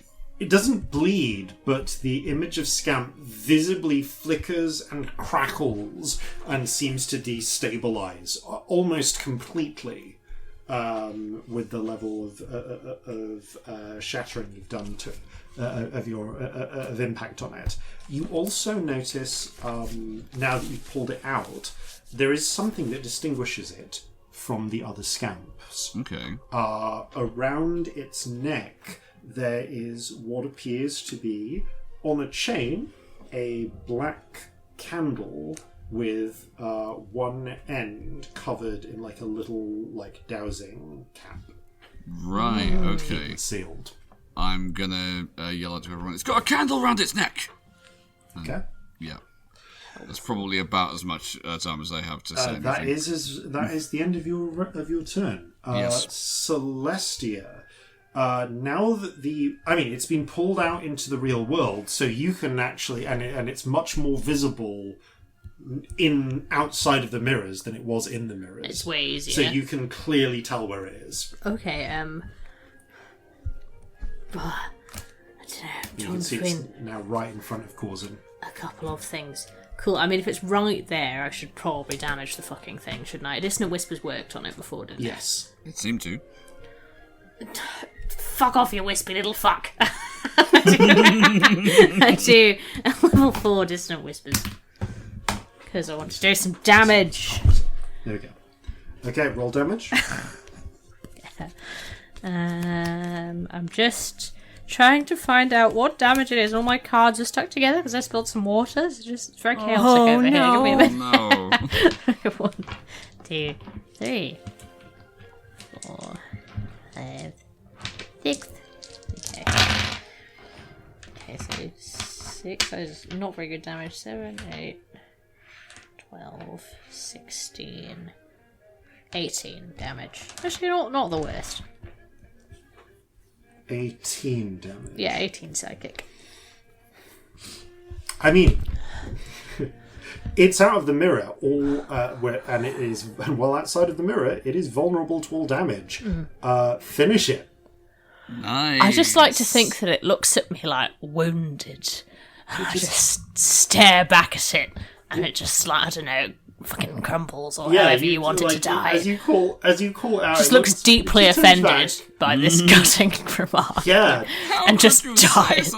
Like clutches its chest, like how could you? And just dies. it's just like the Scamp turns and looks at you with just such a pained, hurt look. It's like you've said that to real Scamp. And it just so perfectly mimics Scamp for a moment. You stabbed me, I don't have any sympathy, you horrible little fuck. And then it just seems to fade away, like wisping and collapsing into little wisps of shadows that flicker out of existence, with the exception of the necklace candle, which drops to the ground. Well, that's helpful. In the shards of glass. I have a question. Would it help if I flung a load of wine at these mirrors so that we could figure out what's mirror and what isn't to get through the rest of the maze? Certainly something to obscure them, yes. What have I got? I'm going to fling a load of wine at some mirrors. Okay. That was genuinely my next move, and then it was outside of the mirrors.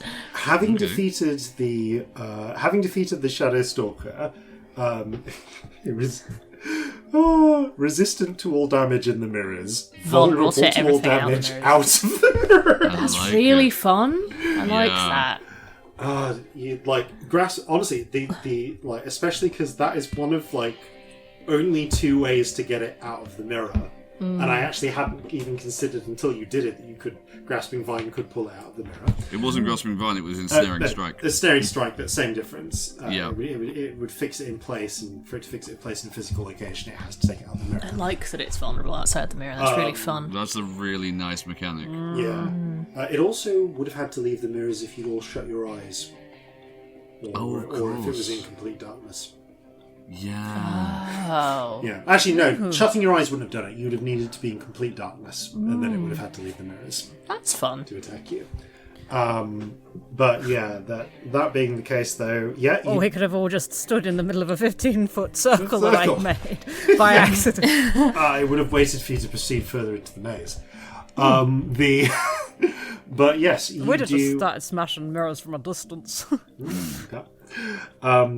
You'd have taken regardless. There's you did 100 damage to it, so I will say for the sake of time, you make your way around the rest of the maze, splashing it, obscuring things. You do find in the center of the maze, which is a lot easier to reach now that you smashed a whole bunch of the passages. I picked Covered up the rest in candle wine. Just putting that on the record. There is not the source of light in the center of the maze appears to be a smooth globe of crystal buried in the ground that is shining light out in the middle of like a hexagonal. I told you, it's a room. day orb. It's not the same brilliance as a day orb. More like a glowstone. Yeah, like the more dwarves like a have. very large dwarf crystal. Do you think plants could grow by it? That's a fun question. There's no way of knowing either. No. Absolutely no way of knowing. We No should way test of it knowing. at some point. Because if they do, we could give it to I will note Squinty. our butler. that the orb is like buried in the floor. Like this is a set piece. If you want to take it, you will need to dig it out. Hang on. How big is it? It's like 3 foot. It's like 2 foot in diameter. I have a thought that might be intelligent. When we good. smashed the walls, there were traps in them. Yeah. So if we dig into the floor where this big centerpiece is, do you think perhaps there might be traps around it? Probably. I mean, let's not risk maybe, it. but I wasn't going to dig. I was just going to make the stone not be there anymore. Yeah, I'm still literally bleeding all over the floor, so if you're doing anything, Come here, I'm let me out. look at that. Oh yeah, Let me no, look. definitely not. Don't do it. No one else should be nearby if I do it. But Yeah, I just, Celestia what is if it's literally needed? bleeding like a breadcrumb trail of blood.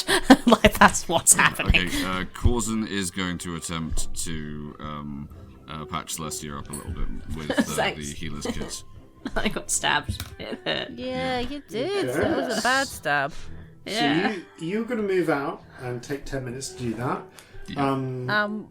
Yeah, Do we Scamp. think we need this thing? I mean, If extracted, this would be a 2 foot diameter. So, like, you'd need like pretty big, like chair sized, like beanbag sized, essentially light crystal. It certainly casts out an impressive amount of light. It's not got the true brilliance of daylight that a day orb does, but it would produce a lot of light, a reasonable amount of light, and it might be worth quite a few bob, just for its sheer size and purity and construction. But you would need to get it out of the floor. yeah. It's not Can going to someone- fit in our little holes in the other room. No, Nope. yeah. It's just if we need to go somewhere else that's dark, it'd be That's really true. handy. I'll be honest, If you I remove think it from you the can. floor, also it might not reflect off the mirrors quite as much. I think you could just get it into a bag of holding. Like it would take up the whole bag. No, it's quite big. Maybe we should leave it here. Can someone help me have a look and see if there's any like traps around it? I can. Just do we but, think if the floor is, then got leave it, sod it. It's my not worth halfling it. But father bandaging me up right now, so you might want to wait. He might make Yeah, me we'll wait until till that's that. done. Give me a moment. Give me a moment. Hold still. Ow! You take 10 Celestia's minutes. the worst patient. Like, just Yeah. the worst. Yeah. And then investigate Pain the in the floor. arse. Feel free to roll your investigation check. can someone else lead it, please? I can lead it. Yeah, thank you. let's Nice, do it. Assuming. Yeah, that's 25. It's actually not bad. There's no obvious clues, but there is a sort of like looking at the way that it's. You know that while a lot that the bits behind where you've shattered mirrors are made of the same sort of white cloudstone as the floor is, especially the floor immediately surrounding this giant orb, and you consider it reasonable that whatever traps Scamp set off were built into the walls themselves and triggered by their destruction. Fair. You consider it incredibly likely that there are similar traps built into the floor to prevent casual destruction of the environment. I consider it incredibly likely that there are traps built into the floor that are exactly like the ones in the walls that would in fact cause the destruction of the environment and also possibly us. Ow. So I shouldn't turn Probably the best floor not into go a in- door? No, let's not go poking around. I'm just going to throw this out there. I don't think this fucking massive glowstone is worth the trouble. I'm just worried I really that the next don't. space is going to be really dark and a big Yes, old we light have- could be good. I just don't think that a 3-foot glowstone that isn't that bright will actually make a difference. Like, I really just feel that in my bones. I If will you point really out want it, that I'm not going to stop you. I will point out that the dark candle you have already discovered does beat the light from this glowstone. Oh yeah, but magical darkness beats magical light a lot of the time. But I don't massive. think it's worth the shit. But if Okay. you want to do it, I'm not going to I stop really you, but I am don't, going to 'cause, fuck I off got over there.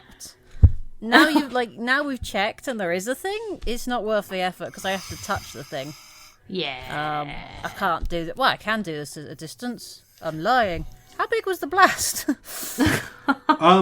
Well, it was kind of hard to tell because it hit you at point blank range by virtue of you turning into a crab. Yeah, you were massive at the time. So you really have no idea. But it wouldn't have been more than 30 feet. Wouldn't it? I mean, Because otherwise it would have hit everyone else. I mean, not if there was crab in the way, mate. I don't know. It depends also what it true. was. Yeah, you don't know. it was necrotic. Yeah, I don't think don't know. being in the way would have stopped a necrotic. I It's not just- worth it, but I I don't If you understand. really want to move 30 feet away and try and excavate the giant nah, I'm glowy gonna leave stone. it because if I get hurt, it's gonna be stupid and a waste of resources. It will be really funny, but it will be an absolute waste. I will be unconscious if I get hit by another one of those things. So Okay. In Yeah. which case, taking your trophy, for your trophy candle with you, you make your way back to the central room, and we'll pick up from there after these, no doubt important messages. Have you been out for a night on the town? Did you overdo it dueling your nemesis? Or do you simply have some stubborn stains to get rid of after a night of passion? Well, Block Laundry Soap has you covered. Covered from head to toe in freshness. Block Laundry Soap for stubborn nemesis. I mean stains. And welcome back. So, you are going to... There we go. have a short rest. Have a short rest. Excellent. You have a short rest. Ow. Maybe the D6s where You pile back into the central room and just take an hour to bandage your injuries, treat, you did a bit of magical healing, so it's already taken care of, that's already taken care of the terrible infection that you would normally have gotten from a gut stab. Yeah. But you take care of applying medicines and just doing what you can to recover from the immediate effects. Okay, I have doubled my hit points, so that was a good shout. Okay. Nice. Give time to I rolled recuperate. really well on my hit dice. All right. So, Really particularly bad at maths this evening, I have to say. Just can't do it. My ability is just gone completely. you discover that the black candle you have has a little silver cap on it that easily clicks off, and as soon as it does so, the flame on it bursts into existence and blankets the room. But you can put the cap back on, and it returns the room to regular darkness, A little candle snuffer. like a little magical candle snuffer. Well, it's not. It's just a regular candle snuffer, but it's fitting candle to a is magical magic. candle. Yeah. Yeah. Is it a magical snuffer for candle? snuffing magical Snuffer candles. rather than a magical Yes. snuffer of candles. Yeah. A snuffer of magical candles, not a magical snuffer of candles. Indeed. Grammar. That's a good word, isn't it? It is. Snuff. Snuffer. Snuffer. Snuffer.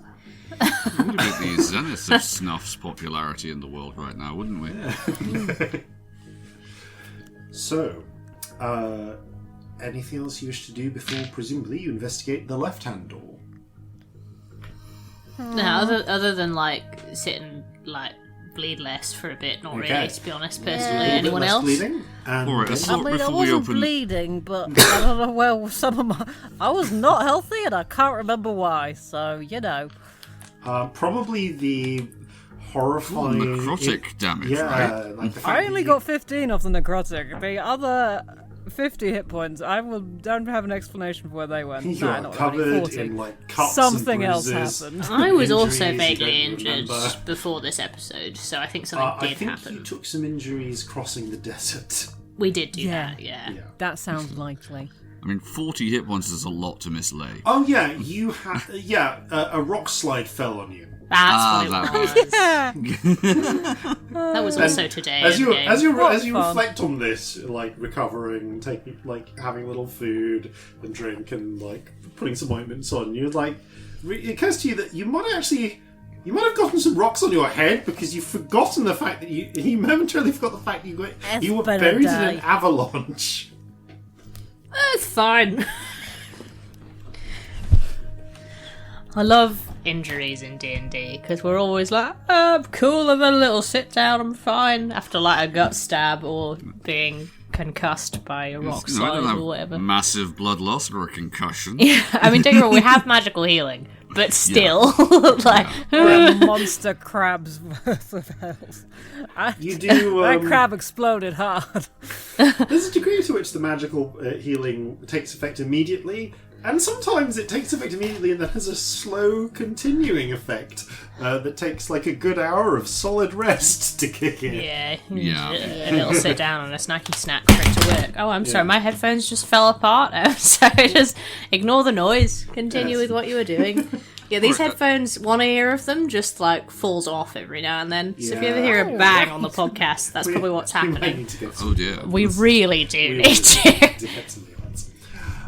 They're the only other ones in the house that are good and not echoey, so yeah. So,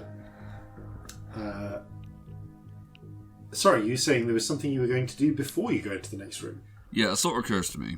Mm-hmm. If that was a maze, I think we can all agree the defining quality of it was bright. Yeah. Yes. And there's kind of a duality to this whole place. It makes sense that this door would lead to darkness, right? We had Or, one you know, dark, we had middling. one light. Could go either way. Dimly Picture, though, illuminated, to be perhaps. fair, the picture does have 2 dark bits and 1 light bit. It does. So it might be another dark one. You know, Yeah. maybe conjure some of your lights and send them through the door first.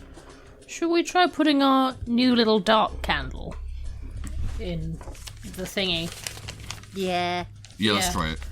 So where my instinct is to put it would be A3, Okay, Yeah, center that's of sweet, top. yeah. instinct too. Okay, Yeah. you take your new candle. and put the light one, leave like the light one and the dark one where they were before. So like Okay. in Yeah. a line. You slot it in, and into feeling on the ground. You slot it in.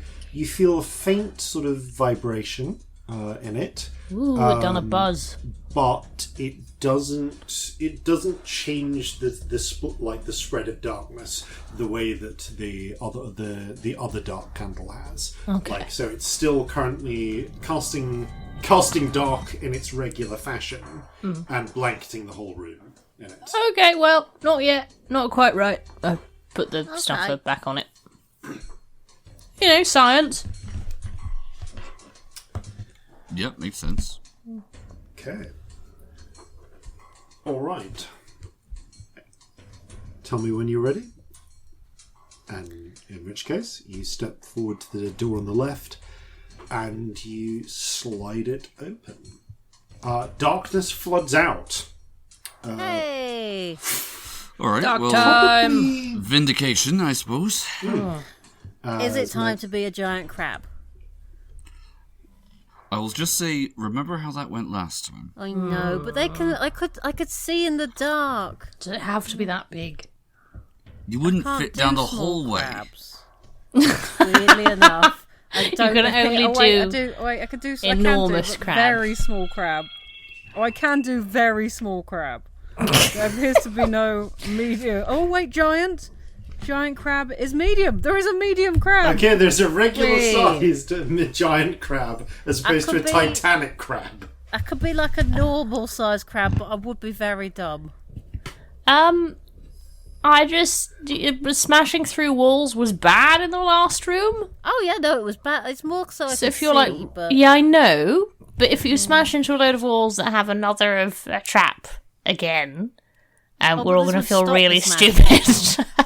this would prevent me smashing into walls. Not if you were giant and you went in there and you were so big that you smashed through a fucking the same wall. size as me. Because if you talk about like a normal crab, Okay, Yeah. if we're I mean, that talking. is- crab is. Yeah, A that's giant giant crab for is a person crab. size. Well, I mean, person size doesn't sound as bad because this place does feel like they're intended for people to come here. Yeah, Yeah, the I other mean- crab was hulking, Right. which is somehow smaller than giant. Person size is Other way around, bigger than giant. well, that's still very, very large for a crab. You're right. there. Yeah, but I wouldn't be smart. Relative at all. scale seems important here. I mean, Yeah, because I'm a person, Celestia's a person. We're definitely not the same size. this is Yeah. true. Very true. But you're mechanically different sizes, aren't you? You're small. Yeah. Yeah, So- here I we feel are. like Yeah. I just So I'm I all just feel for like less size. we've really made the question today. How big are you, bigger or smaller than a crab? A lot more complex than I thought it would be. Yeah. And I've seen a lot of think- different sizes Anyone of got crab. any other suggestions for finding a way in the dark that aren't just put Corzin on a string again? Or should we just put No. Corzin on a string again? I Happy don't. to, I don't have go on good string suggestions. duty again. I feel there must be something better, mustn't there? Surely.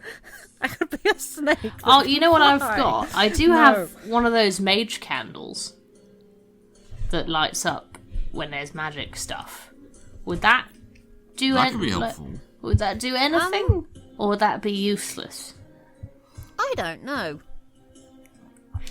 Stick it in the room and find out, just in case it lights up any magic bits and that helps. Yeah, like, what's the distance of things that's lit up by it? I don't know, Robbie.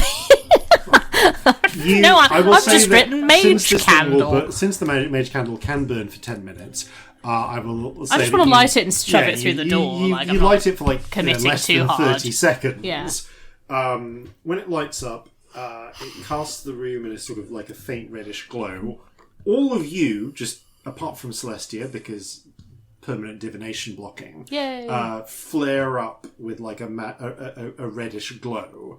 But the light does not cast into the sort of pool of darkness emerging from the door. Oh well, that's worth a my try. idea gone. You pinch this candle out Yeah. and save it for later.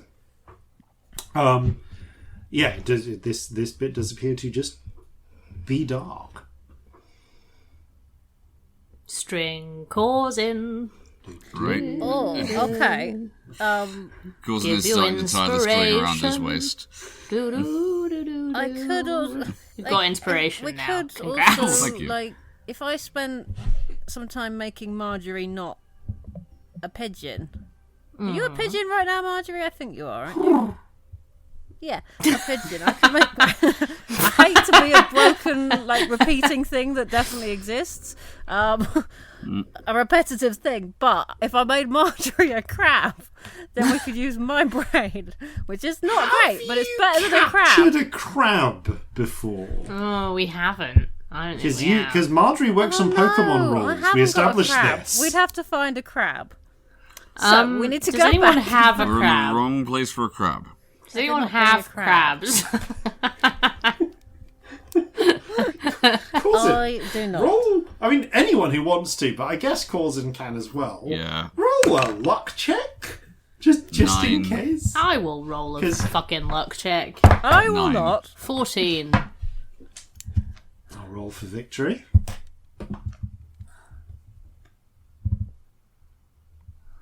Okay, well, actually, that was a natural 20. Really? Does she have a crab? Victory... Are we literally rolling to see if any of us have a crab? 'Cause this is Victory, silly. like, I'm pretty certain I don't have...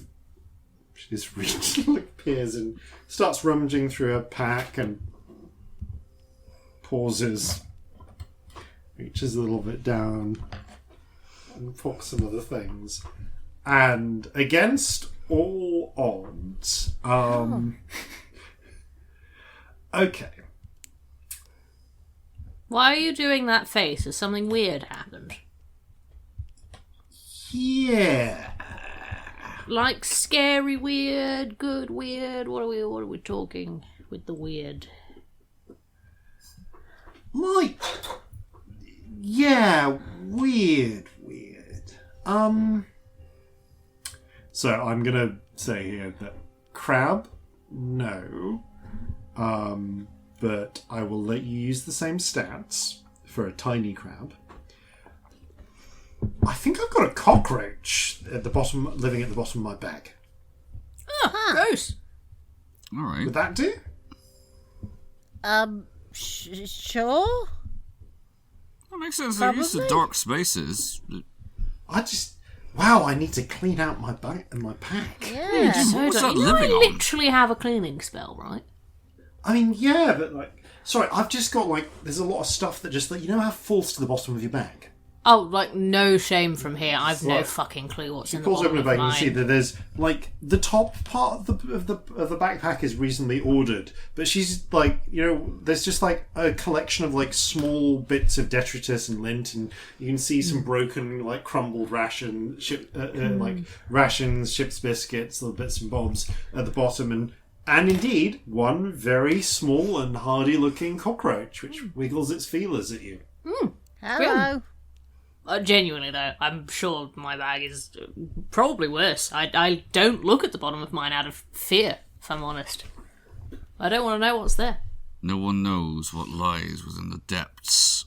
Mostly monkey shit, if I'm honest. Yes, I mean, that's yeah. probably. Little fucking bastard.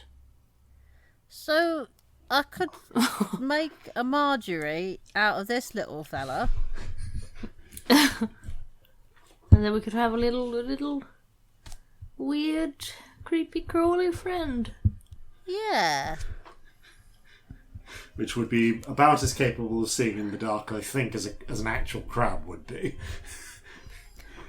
I just googled briefly to see if there were anyone had made roach stats, and they also have blind sight, so I think it's probably a good shout.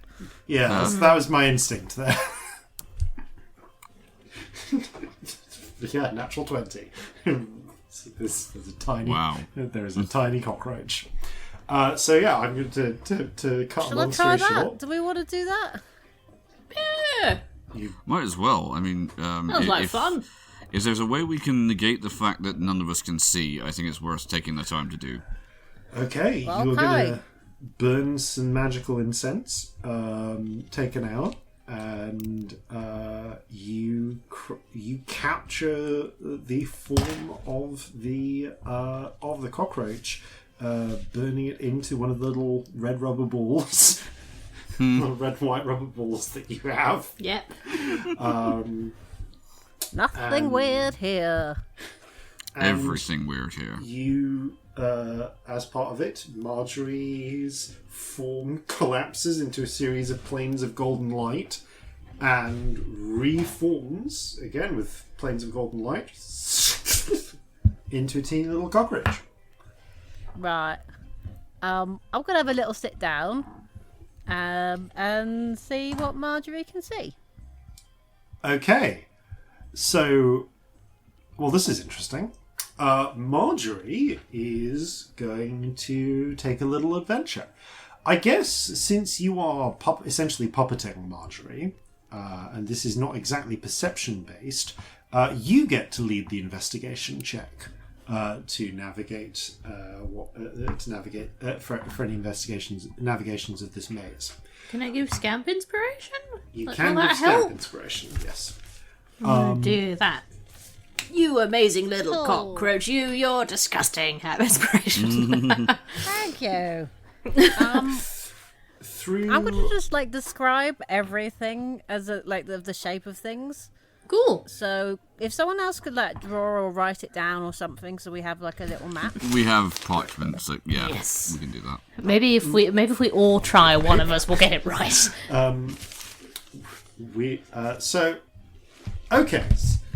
So Marjorie is a weird sensory experience in this form. Because you're getting hold up, let's just get cockroach senses. Fun ways for me to perceive. I just think it must be great content when they listen to us Google things. How does a cockroach experience How do life? Cockroach feel? Okay, so How you've do got cockroach a smell? bizarre bunch of senses from being through Marjorie as cockroach. You can definitely you can taste the dry stone of the floor. There's a lot more. Sight is pretty blunted to begin with, but you can feel the currents of the air through Marjorie's legs, for the most part, as well as you can smell through her antennae, and there is also some light that comes through. Her eyesight is not good.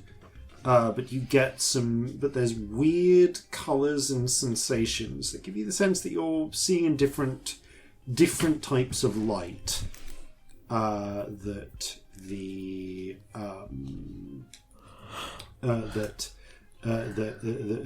you are regularly used to seeing through. Collectively, this gives you are able to build up a rough sense from the flow of air and the smell and movement of where the floor and the walls are, even through the magical darkness. So blind sight is a little weird here. It almost works like your dark vision does for you, but without the set of sharp visual acuity. You'd be really good at detecting invisible creatures. You're okay at perceiving the rough, the physical layout of your environment.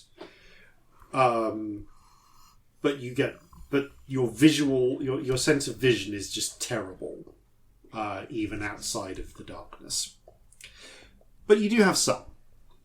So, the first thing that Marjorie finds is the corridor ahead is just a straight corridor going forwards. I'm going to ask you to ask for your... and in fact, this corridor is just straight forwards. It does get colder as you proceed. Until Marjorie senses from the flow of air and the cold that she has entered some sort of central room with 5 passages leading out of it. One that goes straight back the way you came, and then 4 more at different directions. For the sake of argument, we're going to call these northeast, south, and west, just to distinguish them. They are at 90 degrees from each other, and you have come in. Call it between south and west. Great. Would anyone like me to start sending these drawings I'm doing? That would be very helpful, thank you. I'm going to tell you that south and that because it would not be a lot of fun, where you're not going to need to map out the precise location of every twist and turn in this map, but in this maze. We're going to abstract some of that. But just so that you know what the central, knowing things like the central chamber and so on are important.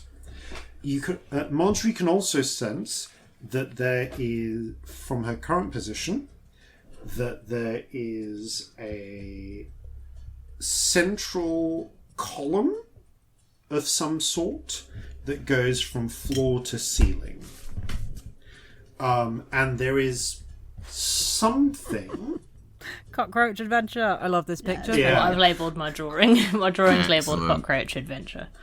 She would guess that the ceiling is about 8 foot up, same as as it was in the other maze, and you would guess that, and she can sense that there is some sort of apparatus or frame built around this central column with something on it, like a large plate or something that is on the other side of the cylinder to where she's currently crawling. Does it feel anything like the thing that had a candle in, like the bowl with the candle? Or is it she would need to crawl up onto it to tell. That seems like a good way to explode. Let's have a look around first. Okay, she plods in a little circle. Interestingly, at one point, as she gets round... Okay, so we're looking with Marjorie's senses. This is really interesting. Okay. As Marjorie moves around, she notices some things. First of all, still in complete darkness, except at what would be about eye level for Celestia, there is something that, for want of a better word, almost feels like it's glowing or shimmering on the walls, where in the darkness. Like, she can sense there is a wall there from air currents and so on, but she can also see something that her vision is not good enough to resolve shining through the darkness. And it's on 3 of the kind of, for the sake of argument, 4 walls surrounding.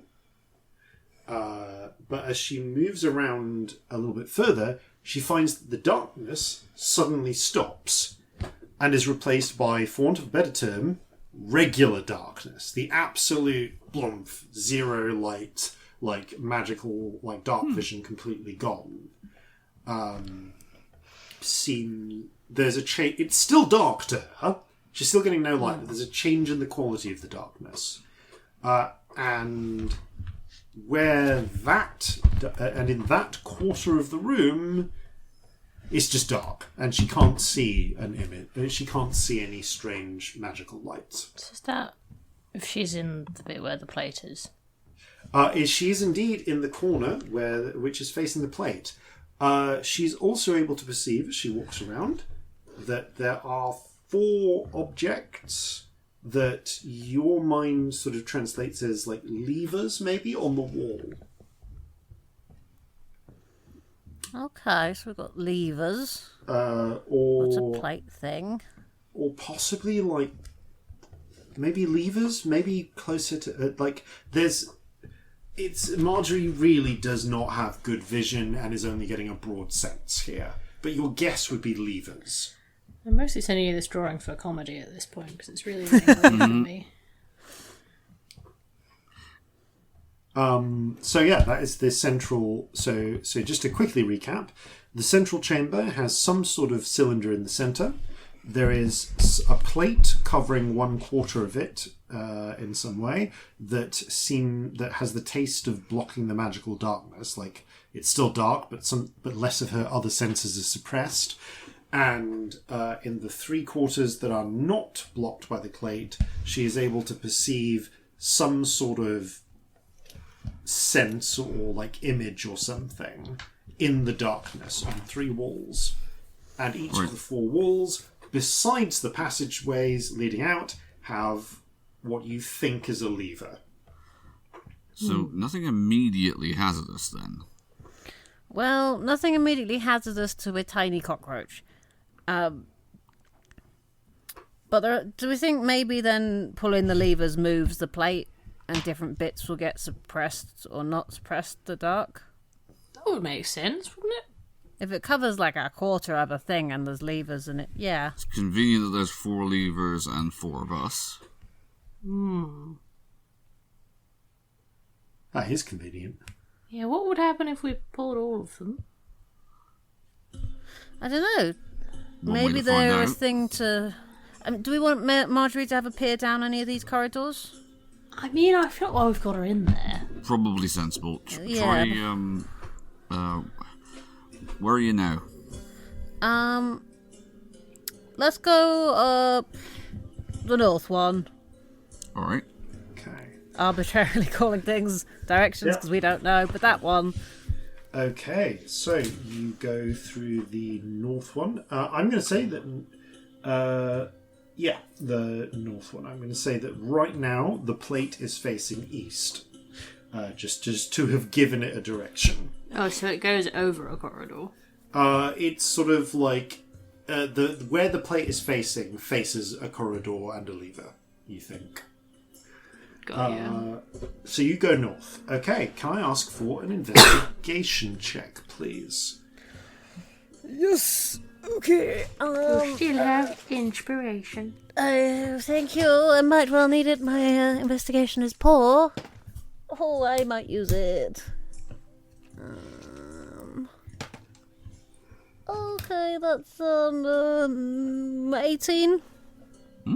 Okay, so Marjorie proceeds onwards, scuttling forwards and making her way through the maze. Marjorie discovers, as she's making her way through the blank darkness, that there is through the magical darkness, that there is some degree of difference to the textured wooden flooring, and she realizes that there are some there are a mixture of very, very tiny, like fine trip wires and pressure plates positioned all the traps around. This maze is quite heavily trapped, but through a mixture of being tiny and also being able and good investigation, you're able to avoid. She avoids setting off any of the traps. And I will say that you are able to get to map out the path of the traps as you do so. So you get what you believe to be a safe route that you could take going north. After about 5 minutes of tiny Marjorie travel time, Marjorie exits feels that difference in quality, and feels them exiting the darkness, and in fact suddenly coming into light. As they can see, there is a small sconce in a little in a little chamber at the end of this maze, on which one of the regular candles is inset and is burning. Above it, there is some sort of faded, like carved or graven looking image. It's quite difficult to make out. Far too difficult for Marjorie's broach eyes to perceive.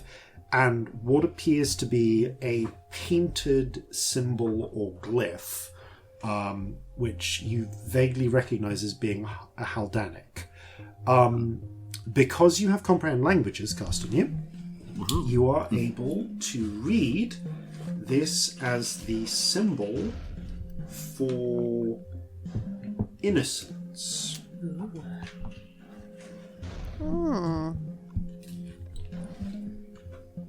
Innocence. I should write that down. If I could see anything that wasn't through Marjorie's eyes. I'll write it down. We can write it Thank down. you. I said that, then realised Scamp can't see a thing, but I'm writing a thing down. Scamp, you vaguely attempt to write it down like blindly, and you're just like you've got a piece of chalk and are just drawing on Celestia's lap. Just accept it. I've been stabbed today. I'm too tired. Oh, that's kind of beautiful. This is as far as Marjorie's able to go in this section of the maze. It appears to be a dead end. I mean, shall I try the next one? Yeah, fuck it. Okay, you Makes scuffle sense. back. Well, while as you're Marjorie. in there, might as well look at it all. Okay, Level 2 of Cockroach Adventure. pick a direction. Let's go east. Okay. Who among us would play the video game Cockroach Adventure? Yep. I I'm probably would. envisaging like an old 8-bit style maze game. Yep, Okay. definitely. So east, I need another investigation check, please. Okay. Shall I tides this? I feel like this is worth doing well on, so I'm going to use tides. 'Cause fuck it. 8. Activate tides. Oh, natural 20. Nice. Oh, Marjorie very quickly makes her way through, and you get a really good and accurate map of where all the traps are. So she makes it through with a relatively speedy 2.5 minutes, because she is very small. And you find another where the darkness ends. You find another candle burning under another faded graven image. And this time, the painted word says retribution. So, which passage was this down? So this was... Sorry, did you say you were going east? Yeah. No. Okay, well, this one actually isn't in absolute darkness. It's in regular darkness. But still, you still see the painted word saying retribution at the end in the glimmer of light. Which I guess would be more visible from near the end of that little maze, actually, because of the light reflecting.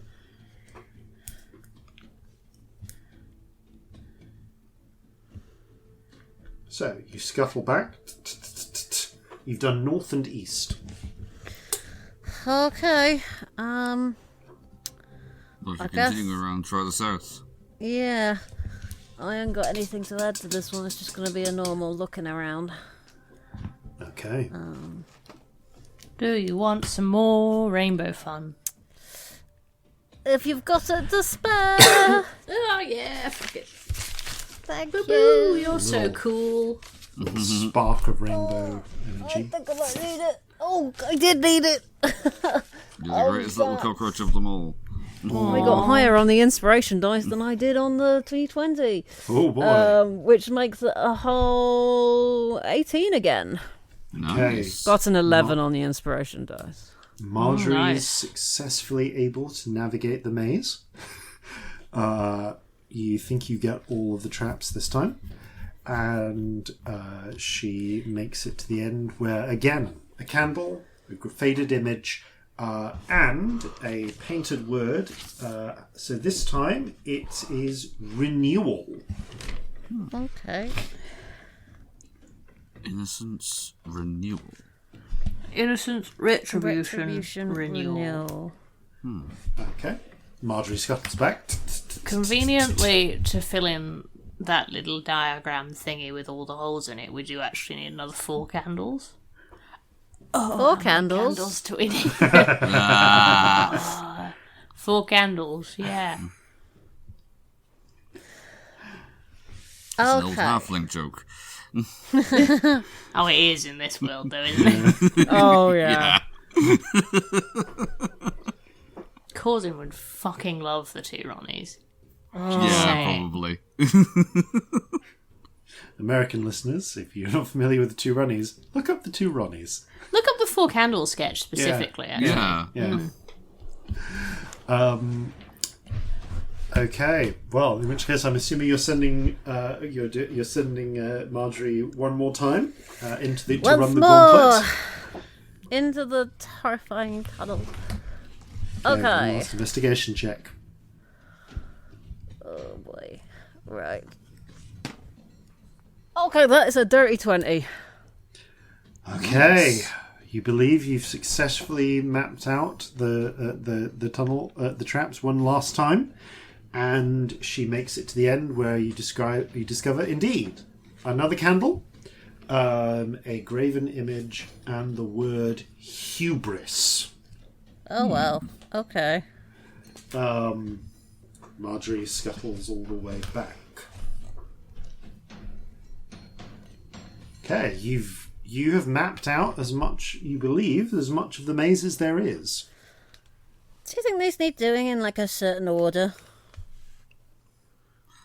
No. Maybe. I mean, is there... Is there an obvious order to them? Well, if I was telling a story, Yeah. I'd start with innocence. Innocence does go- feel like the I'd sensible then- first one. I'd probably then go for hubris. And then retribution and then renewal? Yeah. Well, that would make So it's sense. Like, that I feel would be the most satisfying order for the things. Now, if we turn our little plate friend round in the middle, we could probably see where we were going on one of them at a time, couldn't we? Yeah. That's true. It would at least block the darkness, the magical darkness. Yeah. Yes.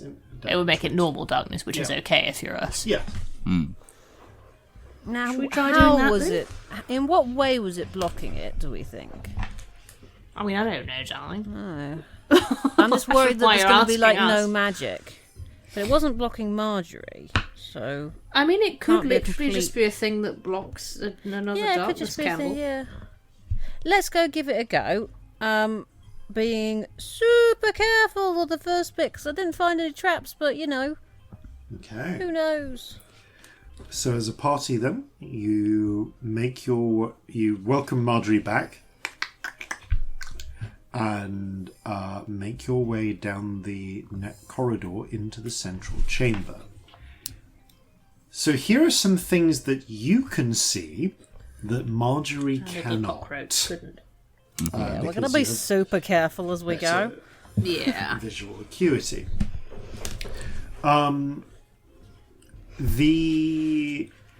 So first of all, you have let's see, through the three quarters of the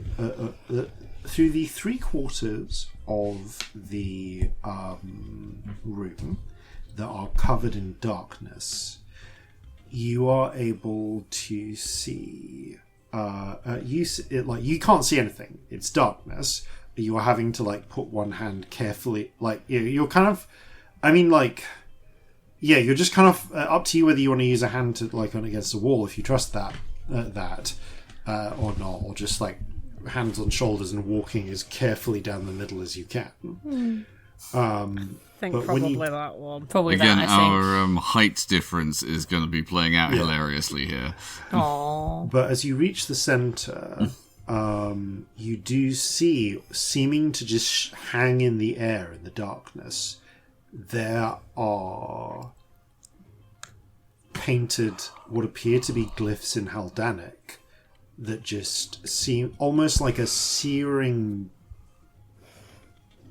midnight blue. Kinky. Matte. So, and this world, that's the colour of kink. You've ruined it. Yeah. And right I've now got a thing in my bag to prove it if you want. you are able to see the words innocence, hubris, and renewal. But in not Haldanic. retribution. Not retribution. They do seem to match up to the directions in which Marjorie found the candles at the other end, having traversed the maze sections. Walking around carefully, you step out of the magical darkness and into regular darkness, and you can now see that there is indeed what appears to be a solid sort of lead plate, it might be lead, might be thick iron, whatever. It definitely feels like metallic in some way. Plate on rails that someone could just take, and you can actually see handles where it's designed to be pulled around the central cylinder. And in fact, now you can see that there is a central cylinder, which made of some sort of smooth material, from which the darkness is flooding. Have you brought any candles with you, or are you in regular darkness? This is actually a good question. I think we're in regular darkness. I think we're probably in currently. regular darkness. I don't think I've sent up a light or anything yet. You haven't set up a light. Okay, so in regular darkness, you can see your dark vision gives you the sense that there is indeed something that resembles a lever, but there's actually a little bit more detail that Marjorie was not able to perceive. By sheer virtue of height, if nothing else, is that each of the lever handles has a small slot in the top, the same size and shape as the candles. Makes sense. Okay. So should we go and get these candles? I think that's probably Put them in the next... levers and then do them in that order what we talked about. Yeah. Let's do that.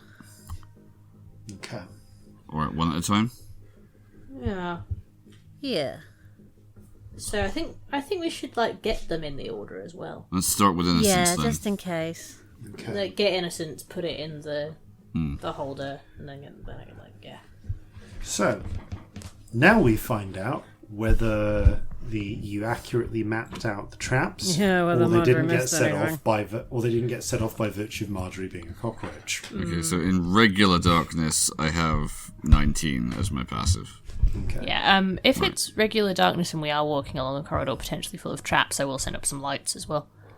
Cool, okay. Yeah. Okay. If we want to Now have that a we've little established look that it's around. regular Back to darkness and it can 24. be moved So to where we're Innocence going. is currently not in regular darkness, but do Can you we want move to it? move the plate? Yes, Okay, please. you Yeah. grab the plate, you move it with a sort of With a pleasing sound. and it does indeed shift the sort of ray of not magical darkness. And yeah, I'll towards put up it. some dancing lights to just follow. As it goes, you do see in the strange anti-light a glyph appear above the lever, now saying retribution, as the one saying innocence vanishes when regular darkness covers it. You can only see it in the magical darkness. Yeah. Right, okay. Interesting. So, you make your way down the corridor marked Innocence. You rolled based on what you rolled before, you do not set off any of the traps. You think that you have you've managed to successfully identify the route to take. Nice one, Scamp. Nice one, Marjorie. Which actually is a fair point, given that. But you, making it towards the end, you see the little flicker of light around the corner, and you find the candle set into its little sconce, with again the painted word "innocence" above it, and some sort of faded image. It looks like, now that you can see it in person, it looks like it might have been some sort of scene or sort of bas relief, but it's far too faded to make out in the light.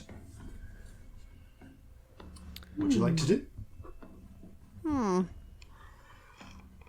Take the candle, I guess. Yeah. Okay. Yeah. Is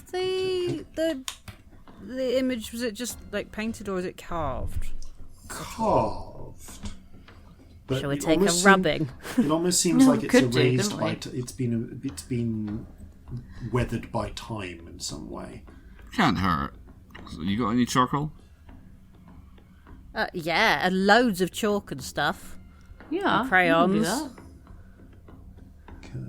that. Okay. Scamp. can I Let's ask take for a rubbing, then. perception? Actually, if you're taking the rubbing, can I ask you for a perception check, please? Oh dear. Can anyone help, or is this just because I'm looking? This is because you are standing there and doing the rubbing. Right. 15. As you move in front of the candle briefly, getting ready to do the rubbing and blocking the light, and it seems as if the image almost becomes the graven image almost becomes a little clearer. Huh. The one's dark. Can we cover the candle a sec? Yeah? All right. You cover up the candle and go into regular darkness. It seems to sharpen a little. It's not fully sharp, but you swear you can make out there's creatures, figures that are depicted here. It's not quite. There's not quite fine detail. Do you want me to pop back down the corridor and move the thingy? Worth trying. Yeah. Forget magic darkness, I feel like we'll be able to see that properly. Yeah. Okay. You slip back, and when you call down the corridor, and Celestia moves the item, and with the regular candle covered, something about it seems to allow the magical darkness to extend just enough to to reach this graven image, which now is the only thing you can see, but it pops out in sharp relief in that same sort of midnight blue non-light. Colour of kink. Um, Celestia shouts down the corridor. We're stupid. We have a darkness candle that we could have just used to do that. Why am I all the way over here? Did we bring that with us? Did we not leave that in the other room? You set it in the ground. I don't know whether you said. Yeah, you I thought we left that in the other room. Okay, well, you did. Turns out you did need to. You can see. I might go and get it. Yeah, you will just walk back down the corridor and get it. Save yourself the trouble. Put the bowl back on it and bring it. Yep. Okay. You can see what appears to be some sort of pyramid, like a sort of stepped pyramid, or maybe a stylized mountain. There are 3 differently sized and shaped looking people knelt in supplication, their hands raised. One large and bulky, one kind of looking sort of like a slimmer sized, and one quite small, like proportions wise closer to the middle one is closer to Celestia in build. The small one is closer to Corzin in build. The large one is like a little bigger but a lot bulkier. If you were to use them by comparisons. And they're all holding their hands up in supplication to a figure with that is extending its arms out in kind of like welcome or benediction, maybe, to the ones below it. That figure is standing on or maybe hovering slightly above this sort of stepped pyramid. All of them have slightly pointed ears in the depiction, and seem to be wearing like it's kind of hard to make out, but like so there's like a vaguely sort of robe-ish structure style to their clothing. If you think kind of like almost like not like ancient Greece so much as like almost like ancient Assyria or Hittites, right? Okay, yeah, or like maybe if you imagine like ancient Babylon, you're closer to that sort of Mesopotamian feel. How they depict it, but it is a little stylized. I'm going to do a whole fuckery with the darkness candle where I walk back down the corridor and twist the regular darkness back to the helpful place, and then come down the corridor with the darkness candle, take the cover off so that we can all be looking at the thing. And you all, and then we can do that from now on. Yeah. like having gotten above an 18 on every other check. To cut a long story short, you said the order you want to do this was innocence, hubris, retribution, and renewal. Yes, you take the candle from innocence back into the central room, and then you're going to collect the next one. So you go to hubris next, successfully avoiding the traps. This time, as you take the candle and raise the darkness, you see an image of the same tall figure from before, and it's a weird sort of image. There are sort of almost like 3 altars in front that are, or maybe anvils. It's hard to say. Set out on top of this pyramid, and the tall figure is striking the central figure, and seems to have already struck the other 2, and you can see them breaking. It's almost like a cartoon. You see him striking one of the 3 figures, and they break into 3 parts. And you see the 3 parts of the 3 figures fall downwards, like a second step. And then on the bottom step, they've transformed into 9 different figures, all of which are of different heights. Oh. So this is like dividing of a person or people. Is this supposed to be the origins of all the different lineages? Maybe. Like, are there defining features, like are there horns or ears or... So the previous ones had pointed ears. So the 9 figures seem to mostly have pointed ears. Some of the smaller ones, they're a little bit more rounded.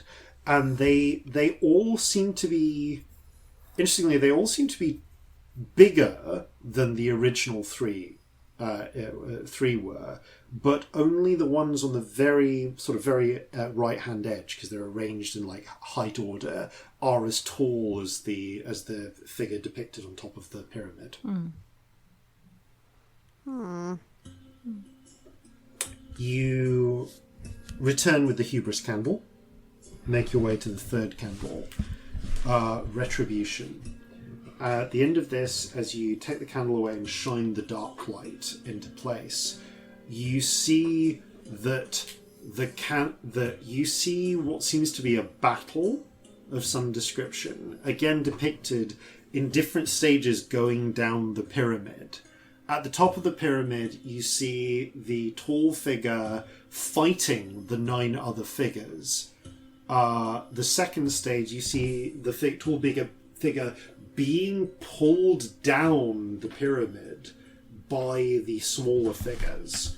And on the bottom level, the smaller figures appear to have full on murdered the tall figure and are in the process of ripping out its heart. Oh. Wow. Right for their own back there. Retribution and all that. And when you go and get the last candle at renewal, you see the image now is of the 3-tiered temple sort of pyramid thing exists, and this time there's a sort of order in place. The original 3 figures are still there, the little one, the medium-sized one, and the big one, but they are underneath the temple, right at the bottom. And then it seems like there are 3 of the larger figures, and then 3 more above them, and then the tallest 3 at the very big top. And the tallest 3 seem to be in the process, seem to have taken the heart from the original tall figure and carved it into and carved it up into 12 slices. You return with the last candle. Renewal, so they've made the thing they slew into something different. Yeah. So, do we think the order we picked makes sense? I think the pictures make sense in that order. Yeah, it follows a narrative. Okay. So do we want to try doing the things in that order? Yeah, I think we should try it. That should be our next step. Yeah. If we all stand near one, All right. Okay. put a candle in, and then we pull it in the order. Yeah. All right, I'll take this one. You will take a candle. Mm-hmm. Sort of feeling your way through the dark. Okay, I'm ready. Yep, same. Okay, starting with innocence, you slip in the candle, pull down the lever, you hear a sound, followed by a next one.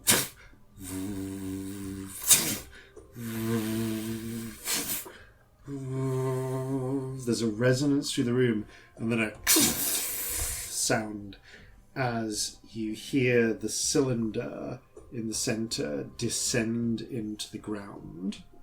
And the combined light of the 4 candles for a moment seems to almost constrain the darkness. It folds into a sort of central dark pillar. I think that worked. And you can now just make out 2 flickering midnight blue flames in the centre of the dark, where a pair of candles, one high and one low, are lit. Ooh, cool. Oh, Well, I suppose we grab those. Yep. yeah. Okay. You pull out the 2 candles. Yeah. And carry them and the other 4 candles, which slip out. And that's a convenient number of candles. Conveniently, the right number of candles. We'll put them in the right places on the picture thing. Yeah, following the instructions you have. Because that is actually the right number. Yeah. Yeah. Yeah. You slide in... Do you want to slide in the remaining dark candles first, or the remaining light candles first? Light? Yeah, light, so Then we can see what working we're out. doing. Yeah. As you slip in Just the in case we remaining can't fucking see light anything. candles, Yeah. you see the candles flare up with a much more brilliant bright light, constraining the original pillar of darkness to a really tight circle. In fact, a tight sort of semicircle on the floor, coming out of the floor. But it's actually almost too bright to see now, as they form this shining sort of curved line. As you place in the 3 remaining dark candles, though, another sort of semicircular wall of shadow bursts up, and as all the candles flare, they seem to balance each other out, and the room returns to a strange sort of twilight. Dusk, if you will. It's on the edge of... It's a faint light. It's just on the edge of light and shade. You can see the room, but you can also see... Like, the candles suddenly seem to just be burning with regular flames. The darkness is not overpowering, but neither is the light. The illuminated candles with their golden wax are burning with ordinary yellow flames, but the dark candles seem with their silvery wax seem to just be burning with little blue flames instead.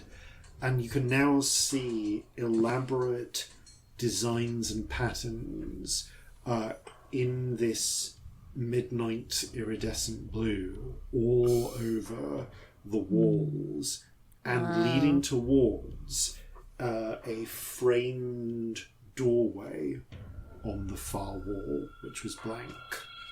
Oh, we got it. Well, I suppose that's where we're going.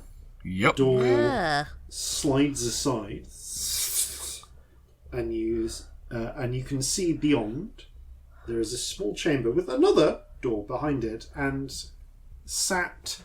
knelt on a mattress of rushes. You can see what appears to be a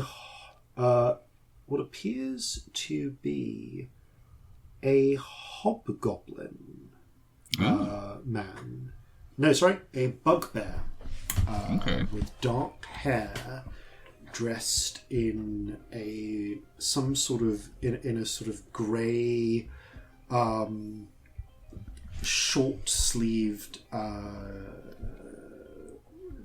robe is what your mind goes to, but frankly, it's closer. It's almost closer to a gi. Right, yeah, I was thinking the Haldanic style. Got you. Yeah. I didn't know the name of that. Yeah. Cool.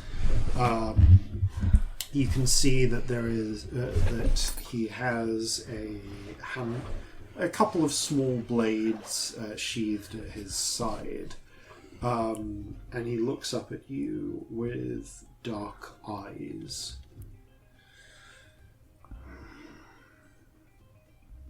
You have passed the test. Oh, jolly good then. Great. Sorry about your mirrors. There's a pause. I am glad you did not try to take the orb. That would have been a pain to replace.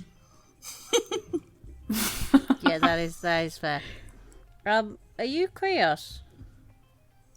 I am Turga.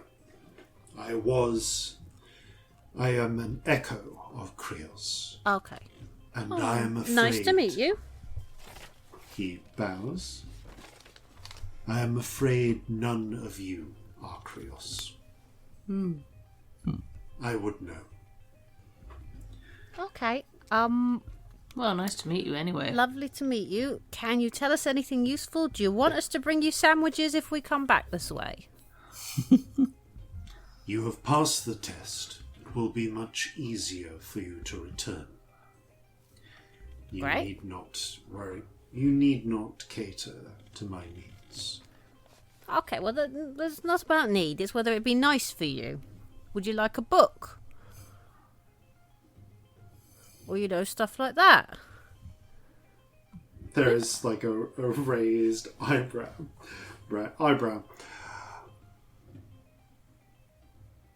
Your consideration is noted. I did enjoy reading in my life. I made sure to leave myself texts to study and meditate upon. I am not yet finished with the going through the library.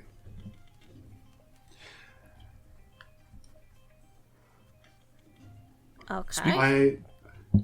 I can answer some questions if you have them. Or I can permit you to travel on and grant you your boon. There's a pause. Or both. Both is good. And now I can't think of any questions. I was going to say, is there anything else in this room that suggests what he's been doing the rest of the time? You can see that there are... looking around, you can see that there are other doors illuminated in the in this sort of mystic light, which are currently closed, and he does not appear to be inviting you to enter. Okay, noted. Very well.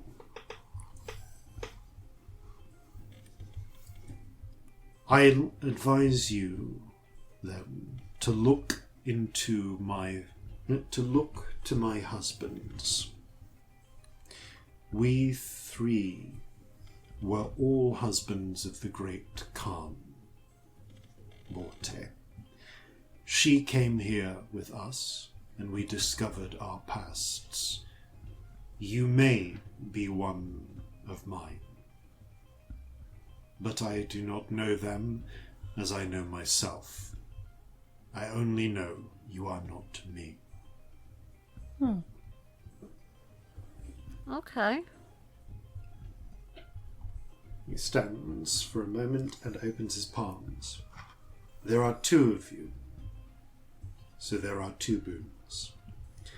You see in one of them is what appears to be a brush made of bamboo with a horsehair tip, and the other appears to be a small broken piece of mirror, comfortable enough to fit in your palm.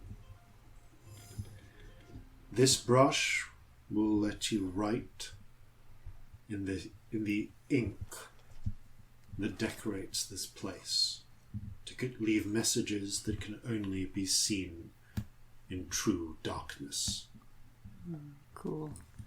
This mirror will allow you to capture someone's image and wear it for a day. Ugh. They are Very yours helpful. to do with as you will. Great.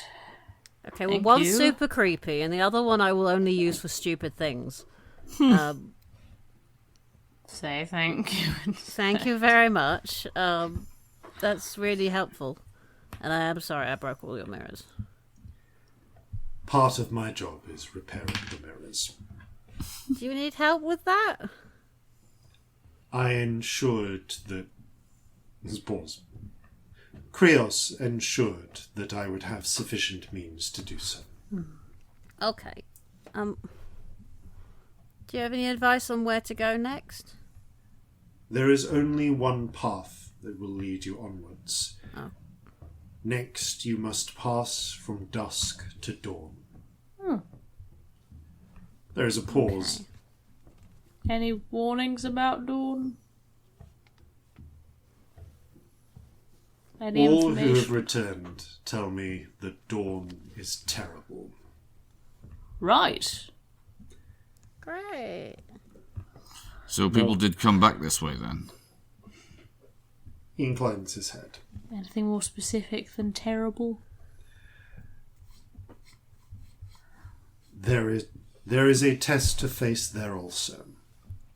That one is a test of character, and out of respect for my counterpart, I will not say more. Okay. But I am sorry. This is. Do you know what this is like for a person as fucking anxious as I am? Is this the worst? Would have been much more comfortable if you just didn't say anything. She is cruel. Good luck. What's her name? He snaps his fingers, and as he fades out of existence, you hear the voice, Hyperion. Hyperion. And the door behind him slides open, and brilliant, dappling sunlight comes through. Ooh, that's and great. Leads and what strange and terrible realm lies beyond, we shall find out next time. Thank you all very much for playing. Thank you all very much for listening. And farewell from all of us here at Flintlocks and Fireballs. Fair seas and natural 20s. We fumble through a maze of dark to find our way by lightless marks. Where danger lurks in blazing light, you'll find you're safest in the night. So gather your muskets, gather your spears, we'll plunder the shores of Calcinea. No kraken, storm or spell we fear, so come and sail with us, my dear.